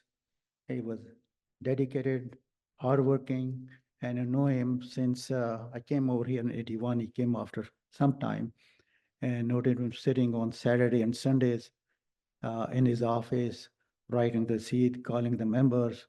He did not care what he would call, and he had the full command on the tajneed. He knew who was weak or who's not weak. So again, what Anwar Sahib said, the incident that he lost a check, but I think as a matter of fact, a call, maybe the second incident when he misplaced some cash. And he was very much disturbed and many, many days. Eventually, he got it. I offered him, okay, don't worry about it and not, take care of it. It happens. But alhamdulillah, he got it. Also, not once, maybe a couple of times, it was the habit of Anwar Sahib to have the Tariq-e-Jadid collected. And some of the members, he would collect, $5,000, $10,000, he's got his strength and zeal, and he knows how to collect money. So when he would give that like a $10,000 check of one of the members to Amiruddin Sahib, and Amir Sahib would see, hey, this man is not with the Chanda Aam, is not paid, all the Chanda Jalsa Salana. So without permission, he would cut some part of the Tariq-e-Jadid to different Chanda Jat, which he felt is important. We cannot have a, Nafal only and not the Faraz. That is Faraz, pay the Chanda. And then the next week, I don't want to tell you, the interaction of Anwar Sahib and Amiruddin Sahib. Anwar Sahib was like, I work hard and collect the chanda, and you take my tariqe to different. So yeah, but it always used to be interesting, and once a couple of 2-3 years ago, I took a check from, I'm telling you, this is the Jama'at tradition. I collected a check of $25,000 for the Speaker Rivera Mosque. And after a couple of weeks, I received a email from Secretary of Finance that Amir Sahib wants $10,000 out of it to be taken for the chanda of regular chandas for this gentleman. And you cannot have 25,000. So whoever, that's the tradition. We have to pay the Faraz, that is a chanda aam, jatari wasiyat, and jalsa salana. So however, I remember, this used to be quite often. It used to take place with Anwar Sahib, but he was dedicated. He knew what is Jamaat policy. He would follow the policy, irrespective, what happens. So Allah Ta'ala, keep him happy. We miss him, but he promised that he will come at Jalsa Salana. So inshallah, we'll see him at Jalsa Salana. Wherever he is, Allah Ta'ala help him. I'm sure he's not going to stay alone in Virginia where he's going. He will be definitely, sitting with Shamshad Sahib and doing some type of work. It is in gene to work. He cannot stop him from working for the Jamaat. Allah Ta'ala bless him and give him healthy, long life. Jazakumullah. Well, Amjad Khan Sahib, come on in. When Amjad Khan Sahib is walking towards, I requested our previous former Sadran, Dr. Amiruddin Sahib is here, Asim Shari Sahib is traveling, and Fahim Sahib is also traveling. But Fahim Sahib sent a message, and he wanted me to share that with the Jamaat member. He stated that Amiruddin Sahib is a man of many qualities. One that I admire most is that if anyone new comes to the masjid, Ahmadi or non-Ahmadi, he would always approaches and greet that person, which we should all learn and follow his footsteps. Jazakallah Fahim Sahib. Jazakallah. It's a real privilege to be able to say a few words about respected Amiruddin Sahib. I just wanted to give a perspective from the youth. So my first interaction with respected Amiruddin Sahib was when I was 9 years old. It was 1988. I was in the structure. This structure hadn't been fully built yet. It was somewhat built, and we were saying namaz in the house that Rama Jamal Sahib used to live. And there was a meeting, and I would just tag along with my dad to meetings. That's how we would grow up. So I was just always on my dad's side. And there was a formal AMLA meeting, and I remember this as one of the most distinct memories I have of Amiruddin Sahib. And he was going and asking different members about financial sacrifice and chanda. And then he turned to me and he said, Amjad Mahmud Khan Sahib, what is your chanda? And I had no idea why he was talking to me or speaking to me as a 9-year-old boy, but he treated me like an adult. And he asked me about my pocket money, what I earn, what chores I do. He might not even remember this. And he had a 5-minute conversation with me about chanda. That conversation has stayed with me my whole life. He instilled within me an understanding of financial sacrifice at the age of 9. And at that point in time, I understood from him what chanda means, even as a little boy. And then that relationship now has gone for 40 years. And every stage of my growth, when I entered junior high school to college, to law school, to return back to this Jamaat, move from this Jamaat, come back to this Jamaat, Amiruddin Sahib has treated me the exact same way since I was 9. This is not a small thing. It's a very profound lesson in how you do Jamaat service. He understood that financial sacrifice is for every member of the Jamaat, and he understood he was teaching me life lessons and instill a heart of sacrifice and a fire inside of you. So I thought I would share that beautiful story. And there was just one other thing I wish to mention. Many people know Amiruddin Sahib as a finance secretary, and of course his service is unbelievable. I mean, he was doing most of these things when we didn't have the internet, remember. Just remember that. The automation of chanda has made things much easier. He was an army of one, spending every single waking hour of his time cutting receipts. And my memories of him were not during those afternoons. My memories of him were at Fajr at this mosque. Because a lot of people don't know that Amiruddin Sahib would drive 2 to 3 hours a day in LA to work. And he would leave at 3:30 in the morning, but he would come here, say Fajr, and then he would go. That's the Amiruddin Sahib that I knew. And Amiruddin Sahib, mashallah, it's really hard to, and Dr. Wasim Sahib has expressed it, I think, most beautifully. It's kind of hard to describe in words someone who can be that consistent for that amount of time. And so I just, in the end, humbly say that for all of the youth who are here, if you want to understand how to be a Jamaat worker, how to be humble, how to be conscientious, and how to be a pillar in service, Amiruddin Sahib is a great place to look for. May Allah bless your move to Virginia and grant you a very long and healthy life. And your beloved wife, who Auntie Atika, was very dear to all of us. She also had so many of these qualities, and both of you have been inspirational for the youth of this Jamaat. Jazakallah.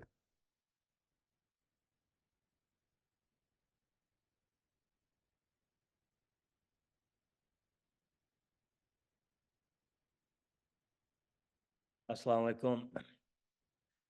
Most of us, when we try to purchase a house or looking for a house, normally we look at how big the backyard is or how close it is to commute to work. However, my father purchased a house here in Upland in 1989. For the only reason was that there was a masjid being built in this area. He wanted to further dedicate his life for the service of the Jamaat. He would commute from Upland to Torrance area, approximately 60 miles every day. Monday through Friday, he went. This man never got sick. He never called his work saying, you know what, this 60-mile commute is too much. I'm not showing up today. Those were the days when there was no cell phones.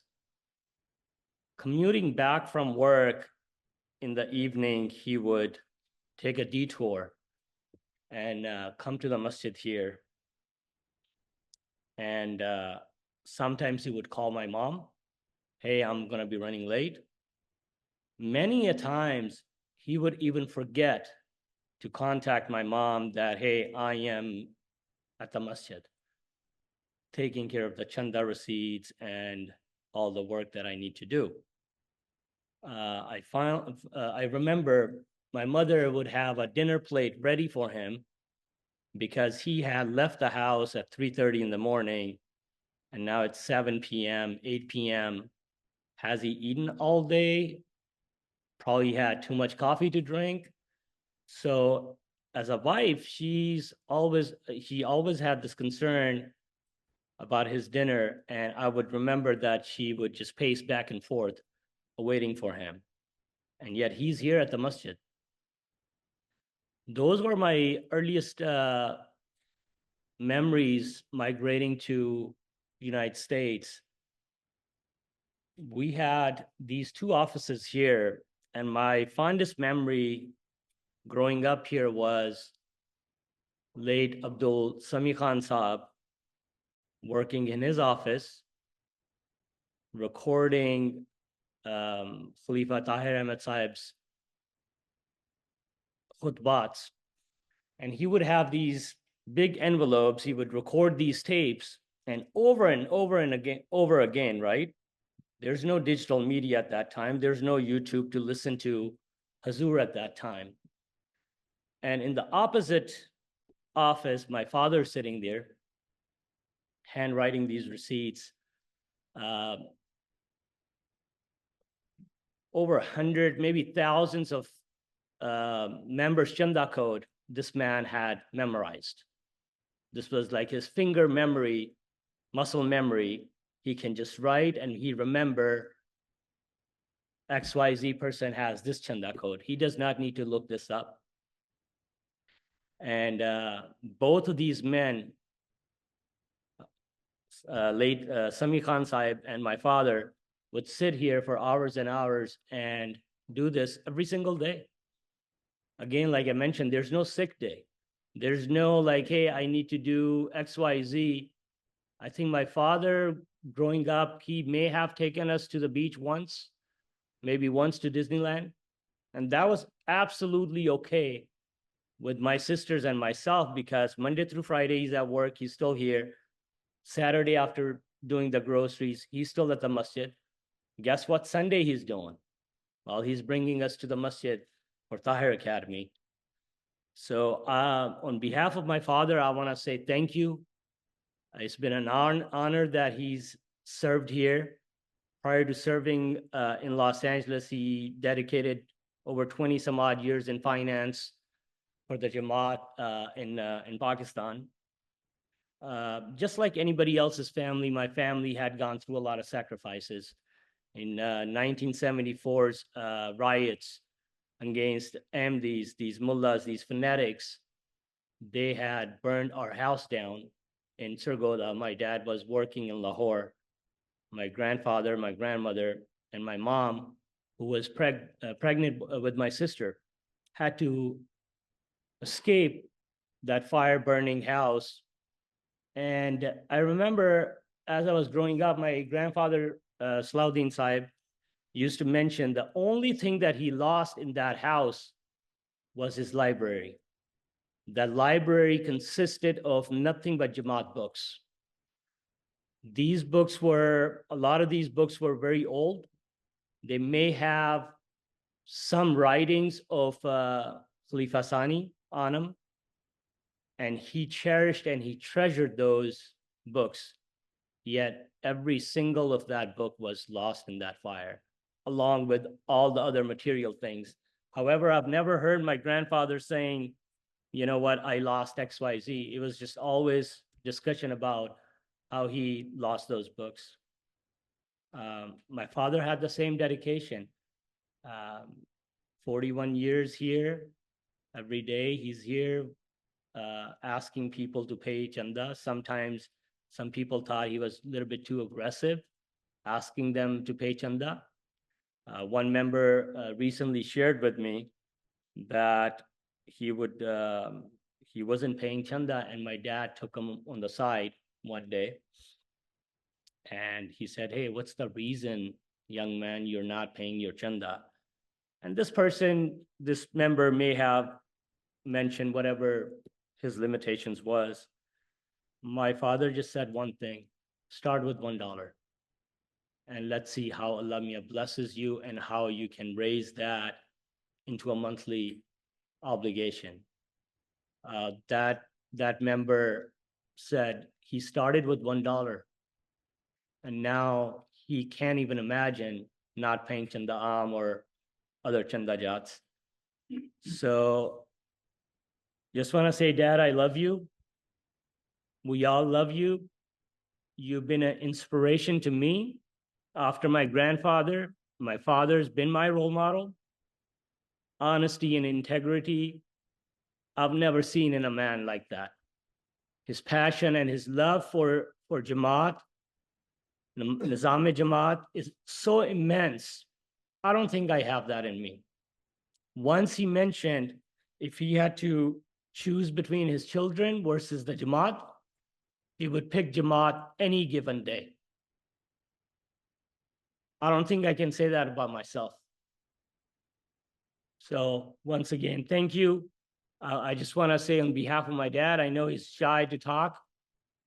Make sure you guys pay your chanda. He just learned how to text, okay?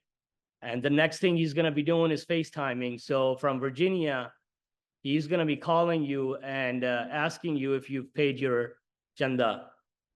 Jazakallah. Thank you.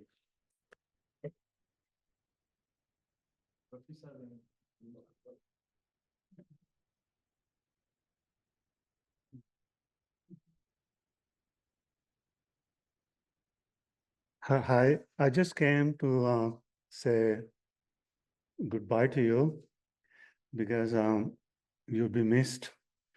First time I met Mr. Amiruddin was in 1990. And at that time, I used to come to masjid just to socialize actually. And he was always here. Mr. Kosa used to have office, and I used to see Dr. Rahman, Dr. Wasim, Khan Sahib, Jatala Sahib, and few of these people, they used to be always here in the masjid. But Amiruddin Sahib always used to be here. So we became kind of friends in some ways, and I will come and he will always hug me and I'll hug him. And he actually gave me a picture, a true picture of what a good MD is. He was a very compassionate person. So that's something which always made me come to masjid, you know, to see people like him and to meet people like Dr. Rahman, and, you know, a few other people who used to tell me what Ahmadi Jamaat is, because I had no idea. I had no concept what Ahmadi people are, because that's the first time I really knew what Ahmadi is all about. And then I started to learn every time what I need to know. So slowly and slowly, I got to know a lot about the Jamaat. But a person like Amiruddin Sahib, the one who influenced me most. So I will always miss that. And I wish you all the best. And So please stay in touch, and I will pray to Allah Ta'ala, He give you long, healthy life, and we keep on communicating with you. Thank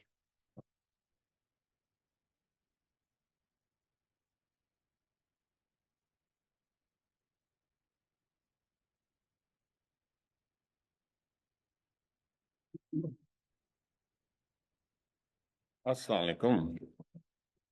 You know, everybody before me described what Amiruddin Sahib has done, what he has led, incited everybody, been a role model. They have stolen so many of my things, all of them. Anwar Sahib, Amjad, Doc Sahib, Bakshi Sahib. A few things I want to share with you guys, maybe you guys are not aware of. Just a couple of days ago, my daughter Myra was asking me, Papa, you know, our grandfather passed away when you guys were, what, 5 years old? What made you always tell us, you got to pay your chanda?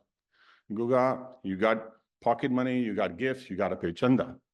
But where did you get this from? So I thought I shared with her. I said, okay, Myra, I'll tell you tonight. We were driving together to Chick-fil-A. Anyway, so I said to her, you know, I learned this from your Dr. Pupo, may Allah raise her ranks in paradise, I mean, that, you know, when I came here in LA, it was 1986, 3 years after Amiruddin Sahib. My first job was Jack in the Box, making $3.75 an hour before you were born. But your dad was here. Chaudhry Sahib was here. So, you know, I didn't know. I did not have a father, mother growing up, right? So, and age 18, I'm here in LA, you know, with $150 in a pocket, working in a Jack in the Box graveyard shift. And I did not know where the masjid was, how to give the chanda and all that. Long story short, I was able to connect with Amiruddin Sahib and the masjid. You know, over the years, I have, you know, maybe 25 years of my life worked in Tariq-e-Deed, Waqf-e-Deed, in the Amla.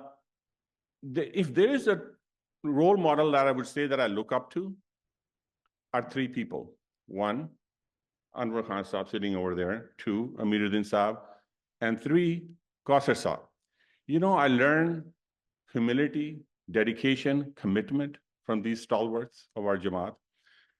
Amiruddin Sahib, you know, I have seen so many members, we all have shortcomings. But one thing you will find consistent with Amiruddin Sahib, he doesn't care who you are, what rank, age, factor that anyone has. He will tell you on your face the honest truth, the way it is, period. He is not going to sugarcoat it. He is not going to be nice or kind to you. Not that he's being mean to you. He is just being Amiruddin Sahib, a true Qadiani, to its core. He understands that chanda is not, you know, most importantly, what I learned from Amiruddin Sahib is, let me share with all of you, that people think when we give chanda, oh, we're doing a favor to the Jamaat, or the Jamaat cannot run without giving chanda. Why are they, you know, harassing us, doing this, calling me? Wrong. I back then had that concept to the Amiruddin Sahib. Why, you know, I only make this much, I gotta give this Kareem. Listen to me. Chanda, dena khuda ki raah mein dena nahi hai, lena hai. When you give chanda in the way of Allah, it's not giving. You're going to get multiple fold back. Actually, Allah is doing a favor to you. You know, that statement that he made, I don't even know if he remembers this or not, but has resonated with me for the last 35 years. I pondered upon it, and I say, you know what? He's right. Everything that we get from Allah's blessing. Amiruddin Sahib, if anybody if there was a father-like figure, I look up to him when it comes to Jamaat functions, Jamaat attitude, how to serve in the Amla in its true essence. If there's a rule being if there's a law being broken, whether it's in a general meeting, whether it's in elections, believe me, if Amiruddin Sahib sitting there, watch out. He is going to call you out, and he doesn't care, and he's not afraid. He does not sugarcoat it in any way, shape, or form. If something we can all learn from Amiruddin Sahib is dedication and commitment, driving to job for 3.5 hours in the morning, which I've just mentioned. I used to come here looking for him and say, Amiruddin Sahib, I need to give chanda, I need my receipts. He goes, Kareem, what time do you want me to do this at? Amiruddin Sahib, look, Anwar Sahib is going to call me. Hey, where's my Tariq-e-Deed report? or Dr. Wasim Sahib is going to call me, where's my Bakshi report? I need help. So you know what he would do? He said, okay, come on over to the office. Let me help you. Then he would say, we would sit down on the tajdeed list, and he did not have to do that. He would always do that to encourage me, to give me the, energy. Because, as you guys know, or I don't know if you guys know, Chanda collecting is the most difficult aspect of our community and Jamaat. And not just for Ahmadis, it's for anywhere in the world. It's so difficult. It's a very sensitive issue. He taught me so many unique ways. He says, listen, Kareem, all you have to do, your job is a reminder. Our job as ambassadors of the Jamaat is not to harass or to, squeeze people. No, it's to remind them kindly. Just tell them that it is in your benefit. Your benefit, when you give in the way of Allah, you're really not giving. It's just you are getting a multiple fold return back. So all the things that everybody has said, if you guys ask me if there's any words for me to describe how commitment and dedication I have seen in Amiruddin Sahib in the last 36 years of my life, I have no words for that. This gentleman would sit here tirelessly. At 1 o'clock in the morning, sometime after a Jalsa Salana, I would walk up to him. Amiruddin Sahib, what are you doing? Yaar Rasida Katni. I have to do this because I just can't. Amiruddin Sahib, you need rest. Go. No. He would refuse. And absolutely, I agree with Fadil there, that if he had to choose between kids and Jamaat, he would choose Jamaat. Even to this day, I learned, we were at the Ashana the other day, and Dr. Tahir Khan shared a moment with Athar Khan, that, back even before I was here, that, there was a two-way street. He saw Athar Khan Sahib coming back, his brother, and then Amiruddin saw him, and he rolled down the window on the road and said, hey, tera chanda nahi aaya. I mean, the point is, it's not that he was harassing him. He was just being, he was doing the job that's been appointed to him, which is a blessing to its true core. We must remember that. I'm going to miss you, Amiruddin Sahib. I have no words how much love I have for you. And I don't get emotional. I have learned so much of giving Chanda and about the Jamaat work is through him. Or secondly, Khan Sahib over there, the commitment these gentlemen have. We should all learn from this. We should all learn from them. So I will truly, if anyone FaceTimes you or not, I'm going to FaceTime you. Because I still see guidance from him. Even as of 2 days ago, I learned something that for our deceased parents, if you want to give Chanda, the Jamaat will assign a Jamaat code, which is going to be a 7-digit code. Now, believe me, after 36 years, I did not know that.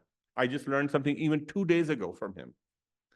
That is the commitment and dedication and knowledge that we have in our Amiruddin Sahib.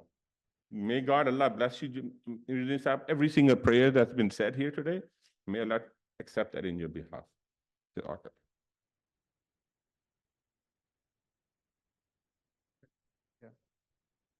Well, they're coming up. I have a quick message from Dr. Gulzar Sahib. He's unable to attend because of his health. He says, I found Amiruddin Sahib a real and true Ahmadi. He's a great friend in Islam. He's a real brother of Islam. Assalamu alaikum warahmatullahi wabarakatuh. All that has been said is not enough. Whatever has been said has been said. And what I know him, he has been commuting every day for many, many years to Torrance. And we brag, coming here at least twice a month. What a shame. Just imagine his work ethics. Several times I went to his office to pay my chanda. He said, come on to my office and then pay it. And I did that. He opened the door for me of his office. I went inside and gave him the chanda because he used to work in Torrance and I used to live in Torrance. So it's a great gratitude that, we had a gentleman who had that work ethics and the love for the Jamaat, and then he knew that, and he knows it very well, that paying chanda is important for the elevation of the spiritual life. So he wanted that every individual in the Jamaat should elevate in their spiritual life, because that love that he has got from Masih Maud and the Khulafa is immense. and he wanted everybody to achieve to that, to those ranks. May Allah give him the very healthy and long life. Amiruddin Sahib, may Allah bless you. Jazakallah.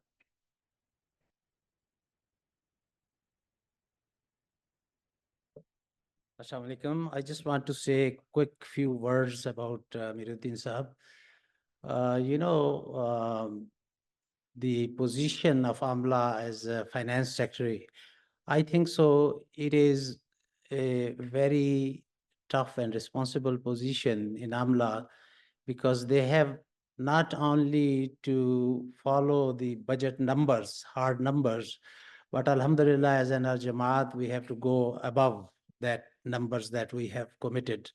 So this is blessing of Allah Ta'ala, that Allah Ta'ala is blessing this Jama'at with such a dedicated financial secretaries, especially, right? That I can think about 41 years of service as a finance secretary, because it is very hard. Sometimes you have to hear hard comments when you talk to members for Chanda and all that. So we should pray, especially, I mean, Amiruddin Sahib, I joined this Jamaat in 2002. And Alhamdulillah, I can think of that sometime I can get offended by somebody's comment and all that. But the way how Amiruddin Sahib approach to a member, especially for Chanda, for other things, I think so. I cannot think of any person who can get offended by his comments, because it's coming from his heart, right? So that's what I think so, that all of us should pray for 41 years service of Amiruddin Sahib, and mashallah now Ramzan Jatala Sahib. And so humility in this, because I was seeing here after 41 years of service, he was shy to come and sit in the front of all the members. So may Allah bless them. We should always keep all Amla members, but especially this job, I mean, whatever they are doing in our prayers, that may Allah bless all of them. And Amiruddin Sahib, may Allah give you long life, and whatever your next endeavors are, may Allah make all those successful. Jazakumullah. I received another message from Naeem Rana Sahib. He states that it is because of Uncle Amiruddin Sahib that I start paying my chanda. Whenever he would see me in the masjid, he would approach me about my paying chanda, and I would always give him excuses to why I can't pay. But Uncle Amiruddin Sahib was persistent and always with the same level of kindness approached me, until one day he asked me to just pay $1, and I did. And with this, my seed of paying chanda was planted. May Allah bless Uncle Amiruddin Sahib in all his efforts and health. Ameen. Anyone else like to speak? On all of your behalf, I'd like to present a gift to respected Amiruddin Sahib.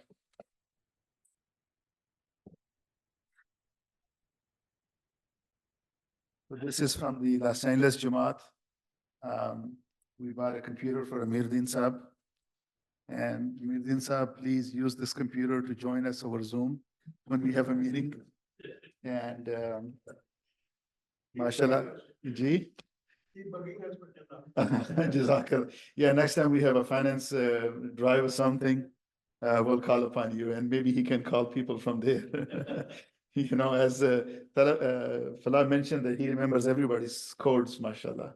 So that's a God-given capability. So once again, this gift is from the entire Los Angeles Jama'at. Use it to, join us. And Jalsa Salana West Coast is coming.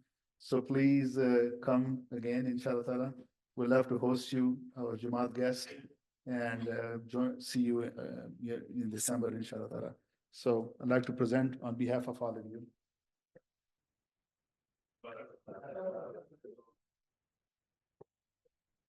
We'd like to.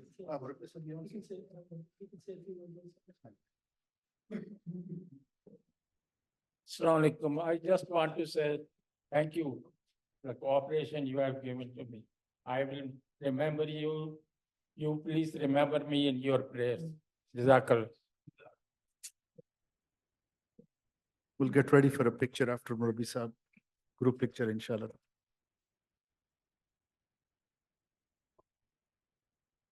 Assalamu alaikum warahmatullahi wabarakatuh.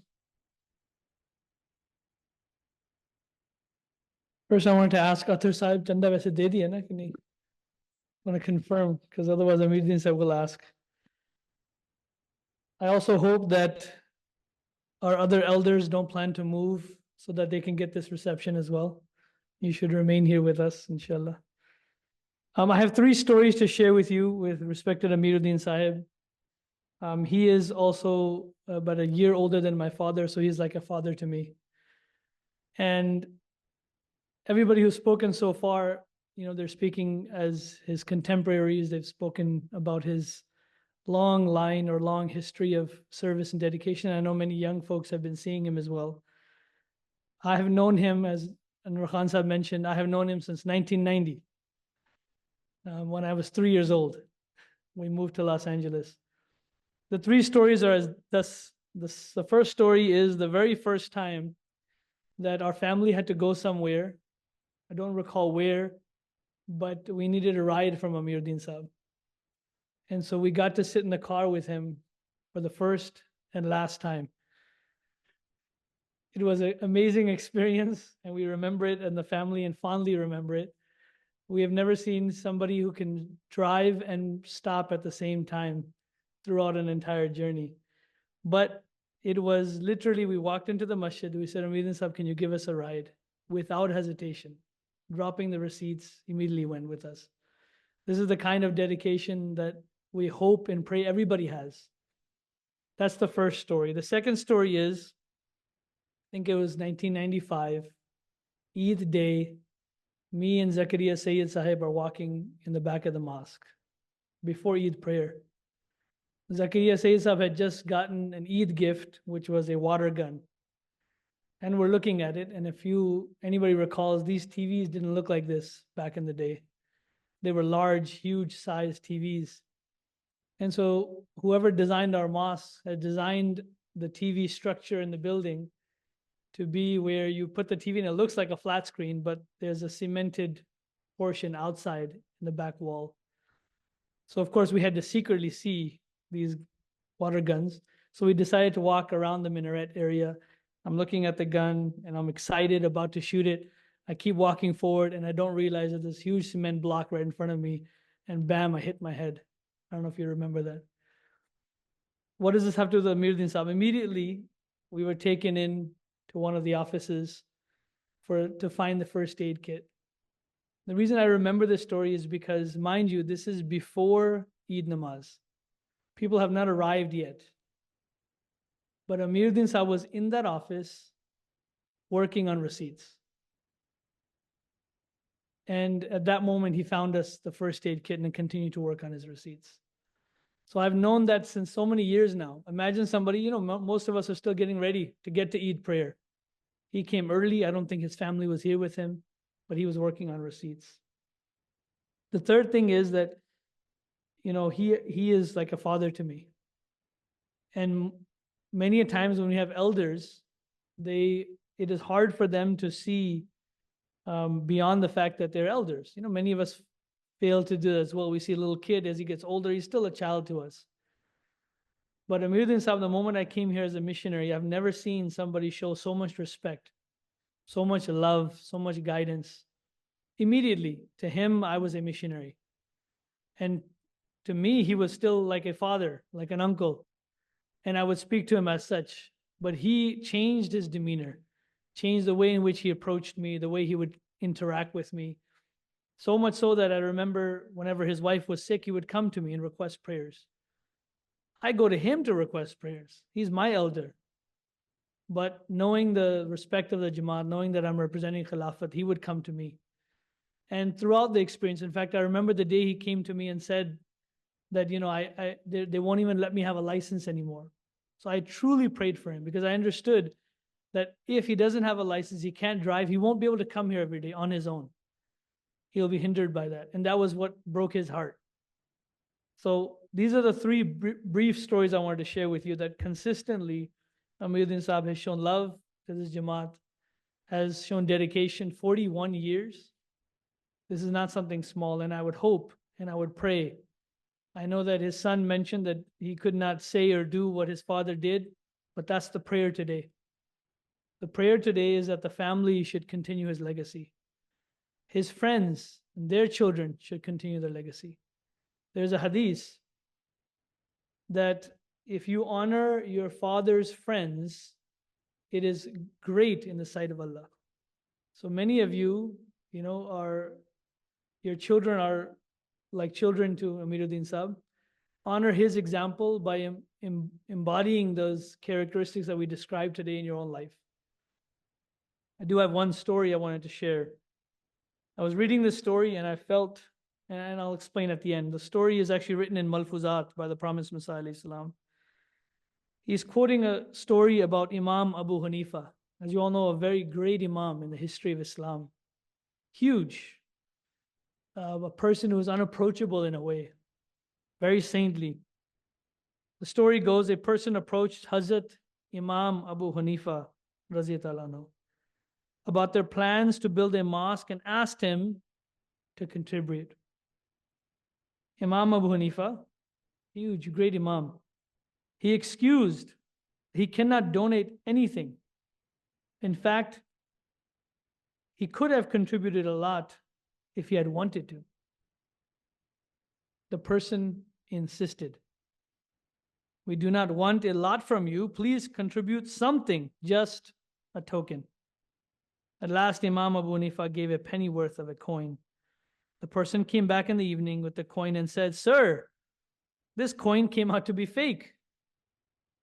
Imam Abu Hanifa was overjoyed and said, "It is fantastic. In fact, I never wanted to donate anything. There are so many mosques around and it appears that there is extravagance." When I read this, I thought only a person like Amiruddin Sahib could go to Imam Abu Hanifa and ask him to donate. So Allah bless him and bless his works. And we pray for him today. Before we conclude though, and I've spoken to General Secretary Sahib already, it is a tradition of our Jamaat. In fact, I've been reading some stories about Hazrat Khalifa Masih Sani, that whenever anybody would be departing, sometimes it would be a missionary, sometimes it would be somebody going far off for some sort of dedication. And at times he would invite a few others as well, who are also departing for one reason or the other. And they would hold what we're doing today a tribute. This is not something we've invented on our own. Our Khulafa have been doing this for years. So today, without Sadr Sahib's knowledge, on behalf of Majlis Khudam al-Ahmadiyya, I also wanted to acknowledge the fact that our very dear brother Fawzan Noor Sahib is also departing tomorrow, inshallah, to Jamia Ahmadiyya, Ghana. Alhamdulillah. He has been, Ameen, Allahu Akbar. He has been accepted to Jamia Ahmadiyya, Ghana as soon as beloved Hazur had mentioned, and maybe many of you don't know this backstory, that Canada had recently, very recently, revoked their visa privileges to anybody in USA. They are very limited. Only a certain number of institutions are permitted to have a visa, which meant that our Jamia Ahmadiyya Canada no longer could issue visas. So when beloved Hazur was asked about 6 months ago or so in a This Week with Hazur episode, and he was asked, "Hazur, if we can't go to Canada, what do we do?" Hazur's response was, "Then be ready to go to Ghana. Are you ready?" And by the grace and mercy of Allah, but 5 or 6 Americans immediately wrote to beloved Hazur. One among them was our dear Fawzan Noor Sahib, who then wrote for permission to be able to go to Ghana Jamia, and he was accepted by beloved Hazur, and they have already gone through the process, and inshallah he'll be departing tomorrow. Alhamdulillah. So we pray for him today as well, along with Amiruddin Sahib. And he has, mashallah, in Khudam al-Ahmadiyya served in many capacities. I've been here for 2 years. He's been my right-hand man in many ways. He has done so much. He has served as regional Mu'tamid. He has served as regional Nazim. So many other responsibilities, alhamdulillah. And so I wanted to ask Regional Acting Qaid Sahib to come up as well, just to give a small award to Fawzan Noor Sahib. He's here, right, by the way? I'd say he's hiding? No? Okay.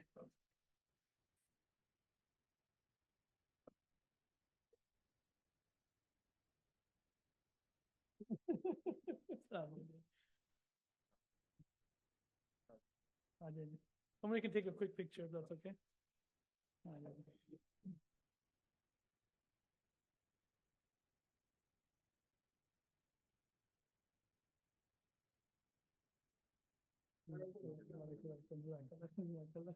This is a small gift. We also have a small gift as well. It's a Bible, by the way.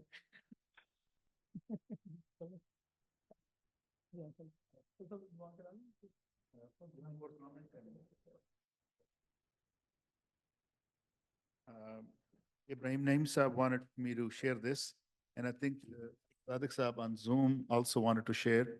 See if team can get him ready. Is he ready? Okay, while they're doing this, Ibrahim Naim Sahib says that it is my great honor to have known Amiruddin Sahib as a convert to Ahmadiyyat.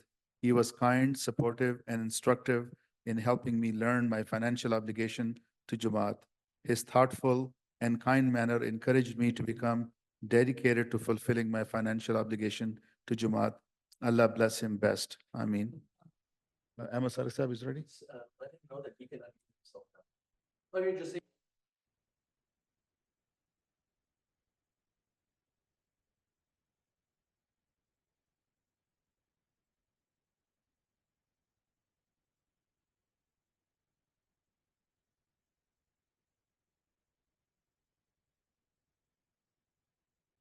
The number of Ahmads.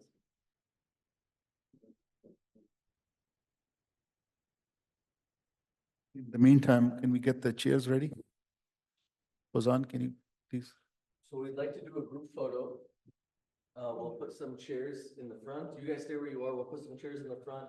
People can kind of get around the back and then sit around. And so, Shazam, if you don't mind, take these chairs over there. And then if everybody can just kind of get on it, and then we'll give it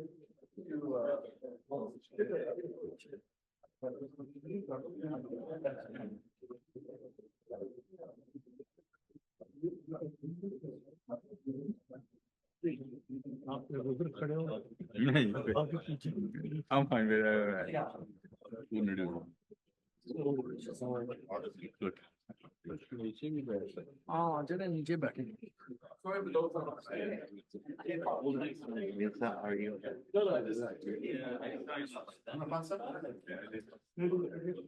एक कुर्सी और इधर Yes. Stand here. आ जाएंगे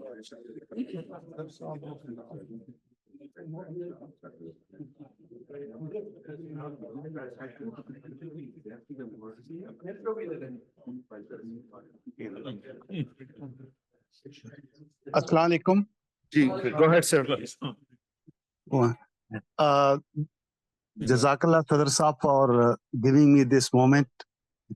I wrote this email about my very dear friend. It is dated January 31st, 2015. And I wrote, You'll fit right there. Okay, thank you. Jazakallah. Yeah, you'll fit.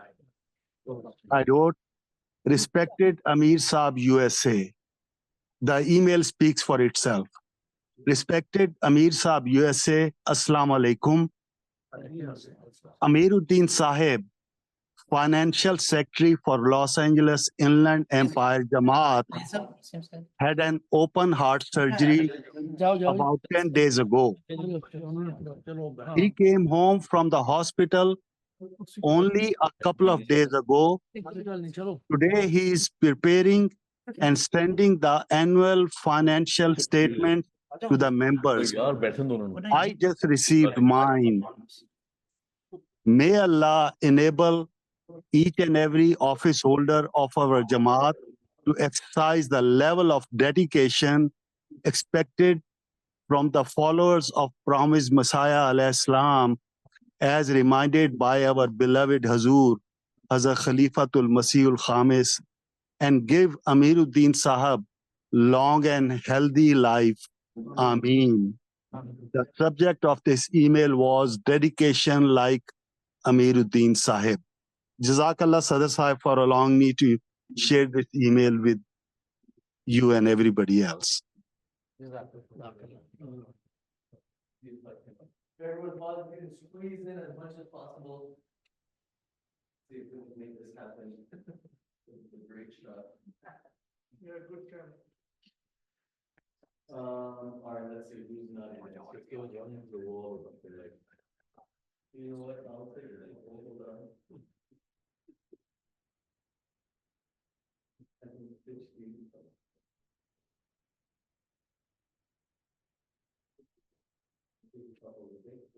And why don't we tell?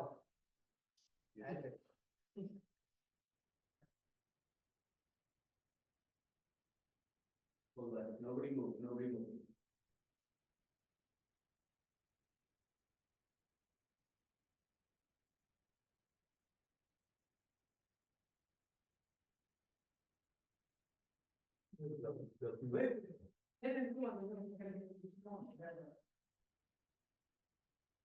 Funny as it is, this is the one that everyone's gonna see.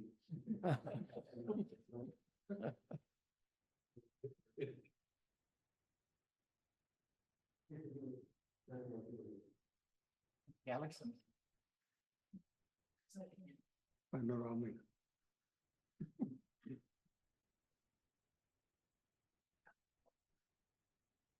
Camera was out of